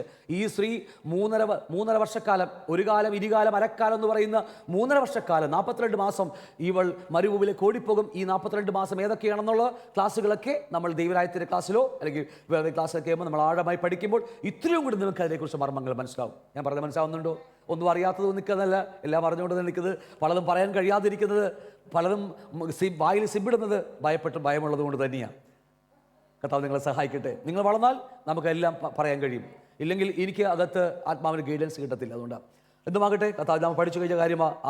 ആ സഭ, ആ മണവാട്ടി, ആ ജയാളികളുടെ കൂട്ടത്തിൽ നമ്മൾ ഓരോരുത്തരും ഉണ്ടാകട്ടെ എന്ന് ഞാൻ നിങ്ങളെ പ്രബോധിപ്പിക്കുന്നു. ആ സഭക്കകത്ത് പ്രാകൃതനുണ്ട്, വെളുത്തിട്ടും അല്ലേ കറുത്തിരിക്കുന്ന ജഡികന്മാരുണ്ട്, ആ മഞ്ഞ കാണുന്ന ആത്മീയന്മാരുണ്ട്. അതിൽ നിന്ന് ആ ജയാളികൾ മാത്രമേ പുകത്തുള്ളൂ. അവളുടെ തലയിൽ അവൾ യേശുവിനെ ധരിച്ച് എന്താ പറയുക, സൂര്യൻ അണിഞ്ഞിരിക്കുന്നു. 2 അവളുടെ കാലിൽ ചന്ദ്രൻ ഇരിക്കുന്നു. അടുത്തത് തലയിൽ 12 നക്ഷത്രം. മറന്നു പോകരുതേ, ഇതാണ് ജയാളികളുടെ സ്ഥലമാ. ഒരു അല്ലേ ഒരു ഫൗണ്ടേഷൻ എന്നൊക്കെ പറയല്ലേ. എന്തൊക്കെയാ മറന്നു പോകരുത്. സൂര്യൻ അണിഞ്ഞിരിക്കുന്നു. 2 കാൽക്കീഴിൽ, ജയാളികളുടെ കാൽക്കീഴിൽ എന്തുണ്ട്? ചന്ദ്രനുണ്ട്. 3 12 കിരീടങ്ങൾ വെച്ചിരിക്കുന്ന ഈ സ്ത്രീയിൽ നിന്നാണ് ജയാളികളായ കൂട്ടർ വരുന്നത്. നമ്മൾ കഴിഞ്ഞ ദിവസം പഠിച്ചതാണ്. വിട്ടുപോകുന്നു. ആ സൂര്യൻ അണിഞ്ഞ സ്ത്രീ എന്ന് പറഞ്ഞാൽ യേശുവാണ് നീതി സൂര്യനെ കുറിച്ച് നമ്മൾ കഴിഞ്ഞ ആഴ്ച പഠിച്ചു. രോഗോപവാസ ശാന്തിയോടുകൂടി ഉദിക്കും, നിങ്ങളും പുറപ്പെട്ട് തൊഴുത്തിൽ നിന്ന് വെറുതെ പശുക്കിടാക്കളെ പോലെ തുള്ളിച്ചാടുന്ന കഴിഞ്ഞ ദിവസം പഠിച്ചു. ചന്ദ്രൻ എന്താ? ആ ദൈവകൃപയാണ്. കാഴ്ച പഠിച്ചത് നമ്മൾ മറന്നു പോകരുത്. ചന്ദ്രന് സ്വയമായി പ്രകാശിക്കാൻ കഴിയത്തില്ല. ഈ നമ്മുടെ ചന്ദ്രൻ അല്ലേ, ഉൽപ്പത്തി പുസ്തകം നമുക്കറിയാം. പകൽ വാഴുവാൻ സൂര്യനെയും രാത്രി വാഴുവാൻ ചന്ദ്രനെയും ദൈവം സൃഷ്ടിച്ചു. എന്നാൽ ചന്ദ്രന് സ്വയമായി പ്രകാശിക്കാൻ കഴിയത്തില്ല. അവനെന്ത് ചെയ്യുന്നറിയാം? ചന്ദ്രൻ എന്ത് ചെയ്യും? ചന്ദ്രൻ തട്ടോടോട് തുടങ്ങുകയല്ലേ ചെയ്യുന്നത് അല്ലേ? ചന്ദ്രൻ പകല് ഈ സൂര്യനിൽ നിന്ന് ഈ പ്രകാശം ആഗിരണം ചെയ്ത് രാത്രി അത് പ്രകാശിക്കും. അതുപോലെ നമ്മളും ആ സഭയെന്ന് പറയുന്ന സൂര്യൻ നിൽക്കുന്നത് ആ ചന്ദ്രന് മേലാണല്ലേ. ചന്ദ്രൻ മറ്റൊന്നുമല്ല, കൃപയാണ്. നമുക്ക് സ്വയമായി ഒന്നും ചെയ്യാൻ കഴിയത്തില്ല. നാം ക്രിസ്തുവിൽ നിന്ന് പ്രാപിച്ചെടുത്ത് ആ കൃപയിൽ നിന്ന് നാം പ്രവർത്തിച്ചുകൊണ്ടിരിക്കുന്നു. ഞാൻ വെളിപ്പാട് മനസ്സിലായോ നിങ്ങൾക്ക്? അതുകൊണ്ട് ചന്ദ്രൻ കാൽ കീഴിൽ എപ്പോഴും ആ കൃപയിൽ മാത്രം ആശ്രയിക്കുക. സ്വയം പൊങ്ങുവാൻ ഒരിക്കലും സമ്മതിക്കരുത്. ക്രൂശ് അങ്ങ് ചുമന്നേക്കണം. സ്വയം പൊങ്ങാൻ തുടങ്ങിയാൽ ക്രൂശ് ചുമന്നേക്കണം, അല്ലേ? മറന്നു പോകുന്ന ഒരു കാര്യം. ഇല്ലെങ്കിൽ നമുക്ക് ഈ കൂടുതൽ എത്തിപ്പെടാൻ കഴിയത്തില്ല. നമ്മൾ ആഴമായി കഴിഞ്ഞ ദിവസങ്ങളിൽ ആഴമായി പഠിച്ചതാണ്. മൂന്നാമത്തെ കാര്യം എന്താണെന്ന് അറിയാമോ? അവളുടെ തലയിൽ എന്തുണ്ട്? 12 നക്ഷത്രങ്ങൾ. എന്താ 12 നക്ഷത്രങ്ങൾ? അപ്പോസ്തോലിക ഉപദേശം. ഞാൻ അപ്പോസ്തോലിക ഉപദേശം എന്ന് പറഞ്ഞ ക്ലാസ് ഒന്നും തുടങ്ങിയിട്ട് പോലുമില്ല. യഥാർത്ഥ സഭയുടെ 7 തൂണുകളാണത്. അവളൊരു വീട് പണിത് സദൃശ്യവാക്യം. ഒരു സ്ത്രീ ഒരു ഭവനം പണിതു. ആ വീടിന് 7 തൂണുകളുണ്ട്. അതാണ് അപ്പോസ്തലർ 2-ാം അധ്യായം അല്ലേ, താഴെ ഒരു 10-25 വാക്യം താഴേക്ക് പഠിക്കുന്ന 7 സഭയുടെ അടിസ്ഥാന തൂണുകൾ. 8 അത് വേർപാടിലേക്ക് കാണിക്കുന്നു. നമ്മുടെ തന്നെയാണ് മെയിൻ, നമ്മുടെ ജീവിതമാണത്. എന്തുമാകട്ടെ, ഈ അപ്പോസ്തല ഉപദേശം നമ്മൾ ആഴമായി വരുന്നത് കർത്താവ് എപ്പോഴും അനുവദിച്ച് നമ്മൾ പഠിക്കും. ആ അപ്പോസ്തല ഉപദേശത്തിൽ എവിടെയാണ് കിടക്കുന്നത്? എവിടെയാണ് അപ്പോസ്തല ഉപദേശം കിടക്കുന്നത്? എന്താ അപ്പോസ്തല ഉപദേശം? പറ. ഒക്കെ വലിയ ആൾക്കാരല്ലേ, പറ. സഭയുടെ ഫൗണ്ടേഷനാണ് ഈ പറയുന്നത്. സഭയുടെ ഫൗണ്ടേഷൻ. പറ, എന്താണ് അപ്പോസ്തല ഉപദേശം? എന്താണ് അപ്പോസ്തല ഉപദേശം? എവിടെ മുതൽ എവിടെ വരെ കിടക്കുന്നു? എന്താ അപ്പോസ്തല ഉപദേശം? അപ്പോസ്തലന്മാർ പഠിപ്പിച്ച കാര്യം. ബൈബിളല്ല, ലേഖനങ്ങൾ. അയ്യോ, നിങ്ങൾ മറന്നുപോയി. ഇടയ്ക്കിടയ്ക്ക് പറയാറുണ്ട് ഞാൻ ഇവിടെ. എന്താ അപ്പോസ്തല ഉപദേശം? യേശു കർത്താവിൻ്റെ കൂടെ നടന്ന് 3.5 വർഷക്കാലം കർത്താവ് ചൊല്ലി കൊടുത്തല്ലേ, ചെവിക്ക് പിടിച്ച് ചൊല്ലിക്കൊടുത്ത കാര്യങ്ങൾ. അവൻ മരിച്ച ശേഷം ആത്മാവിനെ പ്രാപിച്ചു കഴിഞ്ഞപ്പോൾ അവർ നമുക്ക് യേശു പറഞ്ഞ കാര്യങ്ങൾ നമുക്ക് വിശദമായി എഴുതി തന്നു. അതാണ് അപ്പോസ്തല ഉപദേശം. ഞാൻ പറഞ്ഞ മനസ്സിലാവുന്നുണ്ടോ? മത്തായി, മാർക്കോസ്, ലൂക്കോസ് 4 പുസ്തകങ്ങളുടെ വിശദീകരണമാണ് ഈ ലേഖനങ്ങൾ മുഴുവനും. ആദ്യത്തെ അപ്പോസ്തല ഉപദേശം ഏതാ? ഞാനിപ്പോൾ വചനത്തെക്കുറിച്ച് അല്ലേ, റോമർക്കെതിരെ ലേഖനം മുതലാണ് അങ്ങ്, അല്ലേ? ആ യൂദയുടെ ലേഖനം വരെ കിടക്കുന്നു. ഞാൻ യൂദയുടെ ലേഖനം വരെ അല്ലേ എടുക്കുന്നത്. ഞാൻ വെളിപ്പാട് പുസ്തകം 3-ാം അധ്യായം വരെ ഞാൻ എടുക്കാറുണ്ട്. മറ്റൊന്നും കൊണ്ടല്ല, സഭയ്ക്ക് 7 സഭക്കുള്ള ദൂതും കൂടി അവിടെ പറഞ്ഞിട്ടുണ്ട്. അതുകൊണ്ട് ഞാൻ അവിടം വരെ കയറ്റി പഠിപ്പിക്കാറുണ്ട്. എന്താണെങ്കിലും അപ്പോസ്തലന്മാർ എഴുതി വെച്ചതൊക്കെ വളരെ ശ്രദ്ധയോടെ പഠിച്ചാൽ ആ നിത്യമായ ആ തീരത്ത് നമുക്ക് കാണാൻ കഴിയും. ജയാളികളുടെ കൂട്ടത്തിൽ ആണോ ഇല്ലയോ? എന്തൊക്കെ ഫോറലുണ്ടല്ലോ. ഹല്ലേലൂയ. കർത്താവ് നിങ്ങളെ സഹായിക്കട്ടെ. അതുകൊണ്ട് 12 അപ്പോസ്തലന്മാരുടെ ഉപദേശം. അതുകൊണ്ട് ഞാൻ കഴിഞ്ഞ ദിവസം പഠിച്ചത്, നമ്മൾ ഒട്ടനവധി കാര്യം പഠിച്ചതാ. പഴയ നിയമത്തിലെ സമാഗമന കൂടാരവും, അല്ലേ, അതുമാത്രമല്ല ഇസ്രായേൽ മക്കളെ മരുഭൂമിയിൽ 10 പ്രാവശ്യം ദൈവം പരിശോധിച്ചതൊക്കെ കഴിഞ്ഞ ദിവസം പഠിച്ചത് ഓർമ്മയുണ്ടോ? പഠിച്ചത് നമ്മൾ ഇല്ല, അവിടം വരെ പറഞ്ഞ അവസാനിപ്പിച്ചല്ലേ. അപ്പോൾ നോക്കാം, തലയിൽ 12 നക്ഷത്രങ്ങൾ. എന്താ അത്? 12 അപ്പോസ്തലന്മാരുടെ ഉപദേശങ്ങളാണെന്ന് നമ്മൾ കണ്ടു കഴിഞ്ഞ കാര്യമാണ്. അതുകൊണ്ട് വെളിപ്പാട് 2:10 പഠിപ്പിക്കുന്നു, നീ സഹിപ്പാനുള്ളത് പേടിക്കേണ്ട, നിങ്ങളെ പരീക്ഷിക്കേണ്ടതിന് പിശാച് നിങ്ങളിൽ ചിലരെ തടവിലാക്കുവാൻ പോകുന്നു. 10 ദിവസം നിങ്ങൾക്ക് ഉപദ്രവം ഉണ്ടാകും. മരണപര്യന്തം വിശ്വസ്തനായിരിക്കുക, എന്നാൽ ഞാൻ ജീവകിരീടം നിനക്ക് തരും. സംഖ്യ പുസ്തകം 14-ാം അധ്യായം 22-ാം വാക്യം പഠിക്കുമ്പോൾ ഇസ്രായേൽ മക്കളെ മരുഭൂമിയിൽ കൂടി ദൈവം നടത്തുമ്പോൾ 10 പ്രാവശ്യം അവർക്ക് ദൈവം എന്ത് ചെയ്യുന്നറിയാം? 10 പരിശോധന കൊടുത്തു. 40 വർഷത്തിനിടയിൽ ഇസ്രായേൽ മക്കൾക്ക് എന്ത് കൊടുത്തു?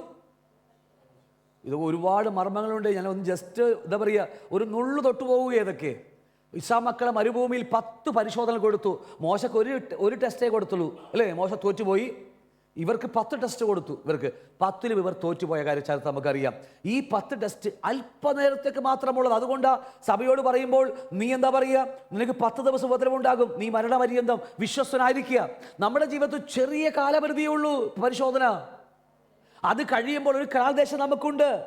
ഈ മരുഭൂമി പ്രയാണത്തിൽ 10 ടെസ്റ്റുകൾ കൊടുത്ത്, പരിശോധന കൊടുത്ത്, എന്തിനാ പരിശോധന ദൈവം കൊടുത്തത്?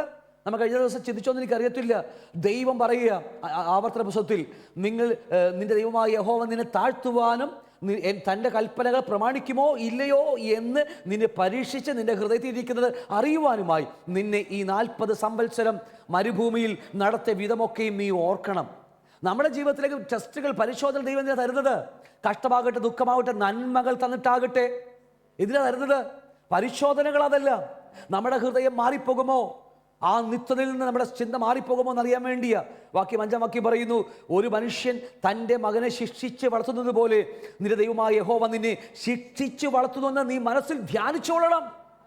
തല്ല് കിട്ടുമ്പോഴും നഷ്ടങ്ങൾ വരുമ്പോഴും എല്ലാം വരുമ്പോഴും നമ്മൾ ധ്യാനിക്കേണ്ട ആവശ്യമുണ്ട്. എന്ത് ധ്യാനിക്കണം? പിതാവിനെ ശിക്ഷിച്ച് ശാസിച്ച് വളർത്തുന്നു. ആരെപ്പോലെ? യേശുവിനെ പോലെ. അല്ലാതെ ദൈവത്തിൽ നമ്മുടെ ഒരു വൈരാഗ്യമൊന്നുമില്ല. കർത്താവ് നീ എപ്പോൾ നോക്കിയാലും എനിക്കിട്ടെന്ന് ഈ പണി തന്നെ നമ്മൾ ചോദിക്കാറുണ്ട്. എനിക്ക് ഇഷ്ടം ചോദിക്കുന്ന ആൾക്കാരെ എനിക്കറിയാം ഇഷ്ടം പോലെ, ഇവിടെയല്ല വേറെ ഇഷ്ടം പോലെ സ്ഥലങ്ങളിലൊക്കെ ചെല്ലുമ്പോൾ എപ്പോൾ നോക്കിയാലും എനിക്ക് മാത്രം കഷ്ടം എന്ന് പറഞ്ഞ് പുറപുറുക്കുന്നവർ, അത്രക്കധികം കുറവുകളുള്ളത് കൊണ്ടാണ് അവൻ നമ്മെ ശിക്ഷിക്കുന്നത്. നമ്മൾ ബാലശിക്ഷ എന്ന് പറയുന്ന ക്ലാസ് നമുക്കുണ്ട്, ഡെലിവറൻസ് ക്ലാസ്സിൽ പഠിപ്പിക്കും, ആഴമായി പഠിപ്പിക്കും ബാലശിക്ഷ എന്ന് പറയുന്ന ടോപ്പിക്. ഞാൻ പറഞ്ഞത് മനസ്സിലാവുന്നുണ്ടോ? അതുകൊണ്ട് ഇതൊക്കെ നമ്മളെ വളർത്തിയെടുക്കാൻ വേണ്ടിയാ. എളുപ്പമായി കഴിഞ്ഞ ദിവസം പറഞ്ഞുകൊണ്ട് ഞാൻ വിട്ടുപോകുകയാണ്. ഇത്ര ക്ലിയർ ആണല്ലോ? വളർന്നോ നമ്മൾ? ഇതൊക്കെ തല്ലി കിട്ടുമ്പോൾ പിറുപിറുക്കാറുണ്ട് നമ്മൾ. ഒരു പിറുപിറുക്കണ്ട, വിളിച്ചവൻ വിശ്വസ്തനാണെന്നേ. ഉറച്ചു നിൽക്കുക വിശ്വാസം. ആരൊക്കെ എന്തെങ്കിലും പറഞ്ഞാലും പോകുന്നതല്ല നമ്മുടെ അകത്ത് ഞാനും ക്രിസ്തുവായുള്ള ബന്ധം. ഏതെങ്കിലും എന്തെങ്കിലും നമ്മളെ കളിയാക്കുകയോ എന്തെങ്കിലും നമ്മൾ എന്താ കുത്തുവാക്ക് പറയുകയോ അല്ലേ, എന്തെങ്കിലും നമ്മുടെ നന്മകൾ എടുത്തുകൊണ്ട് പോകുന്ന ഒരു നിത്യജീവനല്ല എൻ്റെ അകത്ത് വന്നിരിക്കുന്നത്. പിരിയാൻ കഴിയാത്ത, ഞാൻ എപ്പോഴും പറയുന്നുണ്ട്, ഈ മാംസം പറിച്ചു കളയാൻ പറ്റുമെങ്കിൽ ഞാനും ക്രിസ്തുവായി പിരിഞ്ഞു പോകും. ഇത് ഇവിടുന്ന് പറിക്കാൻ കഴിയത്തില്ല. പറിക്കാൻ കഴിയാത്ത ബന്ധമാണ് നാമും ക്രിസ്തുവായിട്ടുള്ളത്. അത് ഒരിക്കലും മറന്നു പോകരുത്. പിന്നെ നമുക്ക് ഓടിക്കളയാം, നമുക്ക് വേണമെങ്കിൽ ചെത്തിയൊക്കെ നമുക്ക് കളയാൻ വേണമെങ്കിൽ അങ്ങനെ ചെയ്യാതിരുന്നാൽ മതി നമ്മൾ മനഃപൂർവ്വമായിട്ട്. ക്ലിയർ ആണല്ലോ? അപ്പം അതുകൊണ്ട് ശിക്ഷണമൊക്കെ നമുക്ക് ലഭിക്കുന്ന തിന്മകൾ, നമുക്ക് തിന്മകളായി തോന്നുന്നതൊക്കെ നന്മക്ക് വേണ്ടിയാണ് എന്ന കാര്യം പറന്നു പോകരുത്. ദൈവം നമുക്ക് ഈ മരുഭൂമി അവസ്ഥ നൽകുന്നത്, ആ മരുഭൂമിയിൽ വെച്ചാണ് എല്ലാവരോടും ദൈവം കൃത്യമായി സംസാരിച്ചത്. പഴയ ചരിത്രങ്ങൾ പഠിക്കുമ്പോൾ ഇതെല്ലാം കാണാൻ കഴിയുന്നത് മരുഭൂമി യാത്രയിലാണ് ദൈവം നമ്മെ കൃത്യമായി നമ്മോട് സംസാരിക്കുന്നത്, വെളിപ്പാടുകൾ സംസാരിക്കുന്ന കാര്യം മറന്നു പോകരുത്. ക്ലിയർ ആണല്ലോ അല്ലേ? ദൈവം നമ്മളെ കഷ്ടത നമ്മൾ ഒരിക്കലും ബലഹീനമാക്കുന്നില്ല. നമ്മുടെ ബലഹീനത എത്രമാത്രം ഉണ്ടെന്ന് ഈ കഷ്ടതകൾ നമ്മെ കാണിച്ചു തരികയാണ്. ആണല്ലോ? നമ്മുടെ നമുക്ക് കഷ്ടത വരുന്നത്, ദൈവം തരുന്നത് അത് നമ്മുടെ ബലഹീനമാക്കി കളയാൻ വേണ്ടിയല്ല. ബലഹീനത എത്രമാത്രം ഉണ്ടെന്ന് നാം അറിഞ്ഞിട്ട് ആ കൃപയിലേക്ക് കാലേക്ക് വീഴുകയാണ് നമ്മൾ. ആ ക്രൂശിലെ ചുവട്ടിലേക്ക് വീഴുക. കർത്താവേ കൃപതാ, നീ കൃപ തന്നാൽ ഞാൻ നിൽക്കാമെന്ന് പറഞ്ഞ് എൻ്റെ ബലഹീനതയിൽ ഞാൻ പൗലോസ് പറയുന്ന പോലെ എൻ്റെ ബലഹീനത ഞാൻ പ്രശംസിക്കുന്നു. കാരണം ഞാൻ ബലഹീനത അല്ലെന്ന് അറിയുമ്പോൾ എനിക്ക് ക്രൂശിൻ്റെ ആവശ്യമില്ല. ഞാൻ എത്രത്തോളം ബലഹീനനാണെന്ന് അറിയുമ്പോഴാണ് ക്രൂശിൻ്റെ ആവശ്യം നമുക്ക് വരുന്നത്. അത്രക്ക് പറഞ്ഞത് മനസ്സായി? ഞാൻ ഈ പറയുന്നതൊക്കെ വെളിപ്പാടാ. ഇത് ഓരോന്നായി എടുക്കുക പഠിച്ചാൽ നോക്കിയാൽ നമുക്ക് ഈ ആയുസ് പോരാതെ വരും. ഞാൻ ഈ പറയുന്ന വാക്കുകളൊക്കെ. എൻ്റെ ബലഹീനത ആദ്യം അറിയണം, എന്നിട്ട് എന്നെക്കൊണ്ട് കഴിയില്ലെന്ന ക്രൂശിന് ചവിട്ടിപ്പോയിട്ട് പറ, എന്നെക്കൊണ്ട് കഴിയില്ല കർത്താവെന്ന്. അവൻ നൽകുന്ന കൃപയിൽ ആശ്രയിച്ച് ജീവിച്ചു നോക്കിയേ ലോകത്തിലെ ഏത് മേഖലകളിലും നാം ജയാളികളായി തീരും. ദൈവത്തിന് പ്രയോജനമുള്ളൊരു പാത്രമായി തീരും. അതുകൊണ്ട് കഷ്ടതകളൊന്നും നമ്മെ, ഈ അനുഭവങ്ങളൊന്നും നമ്മെ ബലഹീനമാക്കി തകർക്കാൻ വേണ്ടിയല്ല, ഞാൻ എത്രമാത്രം ബലഹീനനാണെന്ന് നമുക്ക് ബോധ്യമാകാൻ വേണ്ടിയാ. ദൈവത്തിന് ഇതൊന്നെല്ലാം അറിയാം. എൻ്റെ ഭാവിയും ഭൂതമൊക്കെ ദൈവത്തിനറിയാം. നമുക്കറിയില്ലല്ലോ എത്രമാത്രം നമ്മുടെ മനസ്സൊക്കെ നമ്മളെ കബളിപ്പിക്കുന്നു, പിശാച് എത്രമാത്രം നമ്മളെ ചതിച്ചു വെച്ചിരിക്കുന്നു അല്ലേ, എത്രമാത്രം അന്നറിയാമോ? അതാണ് നിങ്ങളെ സഹായിക്കട്ടെ. നമുക്കറിയാൻ കഴിയും, അല്പമായി ചിന്തിച്ചതാണ്. സമാഗമന കൂടാരൊക്കെ പഠിക്കുമ്പോൾ സമാഗമന കൂടാരത്തിൻ്റെ ഈ വാക്യങ്ങളൊക്കെ അത് തന്നെ പഠിപ്പിക്കുന്നത് അല്ലേ. അവൻ സമാഗമന കൂടാരം പണിയുമ്പോൾ അവിടെയൊക്കെ, അല്ലെങ്കിൽ മോശയുടെ ട്രാവലിനാക്കിൽ സമാഗമന കൂടാരം പണിയുമ്പോൾ, അല്ലെങ്കിൽ ശലോമോൻ്റെ ആലയൊക്കെ പഠിക്കുമ്പോഴൊക്കെ കാണാൻ കഴിയും നമുക്ക്. മേശയിൽ വെച്ചിരിക്കുന്ന ഒന്നാം കൂടാരത്തിൽ അല്ലേ, ഒന്നാം കൂടാരത്തിൽ പ്രാകാരം കഴിഞ്ഞ് അകത്തേക്ക് കയറുന്ന ഒന്നാം കൂടാരത്തിൽ വടക്ക് വശത്തിരിക്കുന്ന മേശയിൽ 12 അപ്പമുണ്ട് അല്ലേ. ഇത് പുരോഹിതനകത്ത് കയറുമ്പോൾ വിശക്കുമ്പോൾ കഴിക്കാൻ വേണ്ടിയുള്ളതല്ല. ഒക്കെ നമ്മൾ സമാഗമന കൂടാരത്തെ കർത്താവ് അനുവദിച്ചാൽ നമ്മൾ ആഴമായി പഠിക്കും. അത്രമാത്രം എന്താ പറയുക, നമ്മളെക്കുറിച്ചാണത്, നമ്മുടെ ഈ സ്ട്രക്ചറെ കുറിച്ച്, ദേഹി ആത്മാവിനെ കുറിച്ചൊക്കെയാണ് ആ സമാഗമന കൂടാരം നമ്മെ പഠിപ്പിക്കുന്നത്. അത് പഠിച്ചാൽ നമ്മുടെ ശുദ്ധീകരണം വേഗത്തിലാകാൻ കഴിയും നമുക്ക്. ഏതുവാകട്ടെ, ആ സമാഗമന കൂടാരത്തിൻ്റെ അകത്ത് അന്തർഭാഗത്ത് ഒന്നാം കൂടാരത്തിൽ 12 വടക്ക് വശത്തിരിക്കുന്ന മേശയുടെ പുറത്ത് 12 അപ്പം ഇരിക്കുന്നത് മുഴുവനും അതെല്ലാം 12 അപ്പോസ്തലിക ഉപദേശത്തെ കാണിക്കുന്നു. പറഞ്ഞു ഓർമ്മയുണ്ടോ? അല്പമായി ചിന്തി ഓടിച്ച് പറഞ്ഞതാ, സമയക്കുറവുള്ളതുകൊണ്ട് പറഞ്ഞു പോയതാ. അപ്പോൾ ഇതൊക്കെ നമ്മുടെ പുതിയ നിയമത്തിലെ അപ്പോസ്തലന്മാരുടെ ഉപദേശം അത്രയ്ക്കും എന്താ പറയുക, തികവുള്ള ഉപദേശമാണത്. ഒരുവനെ പുത്രനാക്കി മാറ്റാൻ കഴിവുള്ള ഉപദേശമാണ് അപ്പോസ്തല ഉപദേശം. അതുകൊണ്ട് ലേഖനങ്ങൾ വായിക്കുക പറയുന്നത്. ഈ നമ്മളിപ്പോൾ ബൈബിൾ പുതിയ നിയമം മാത്രം വായിക്കുന്നു എന്ന് പറഞ്ഞ് അതിനും കംപ്ലൈൻ്റ് ഉണ്ട് നമുക്ക്. അയ്യോ, പുതിയ നിയമത്തിൻ്റെ അപ്പോസ്തല ഉപദേശം വായിക്കുന്തോറും നമ്മൾ പുത്രനെ പോലെയായി മാറും. നമ്മൾ പഴയ നിയമമൊക്കെ പഠിച്ചാൽ നമുക്ക് കുറ്റബോധം കിട്ടും, നീതിയുടെ ബോധം കിട്ടത്തില്ല നമുക്ക്. ഞാൻ പറഞ്ഞ മനസ്സിലാവുന്നുണ്ടോ?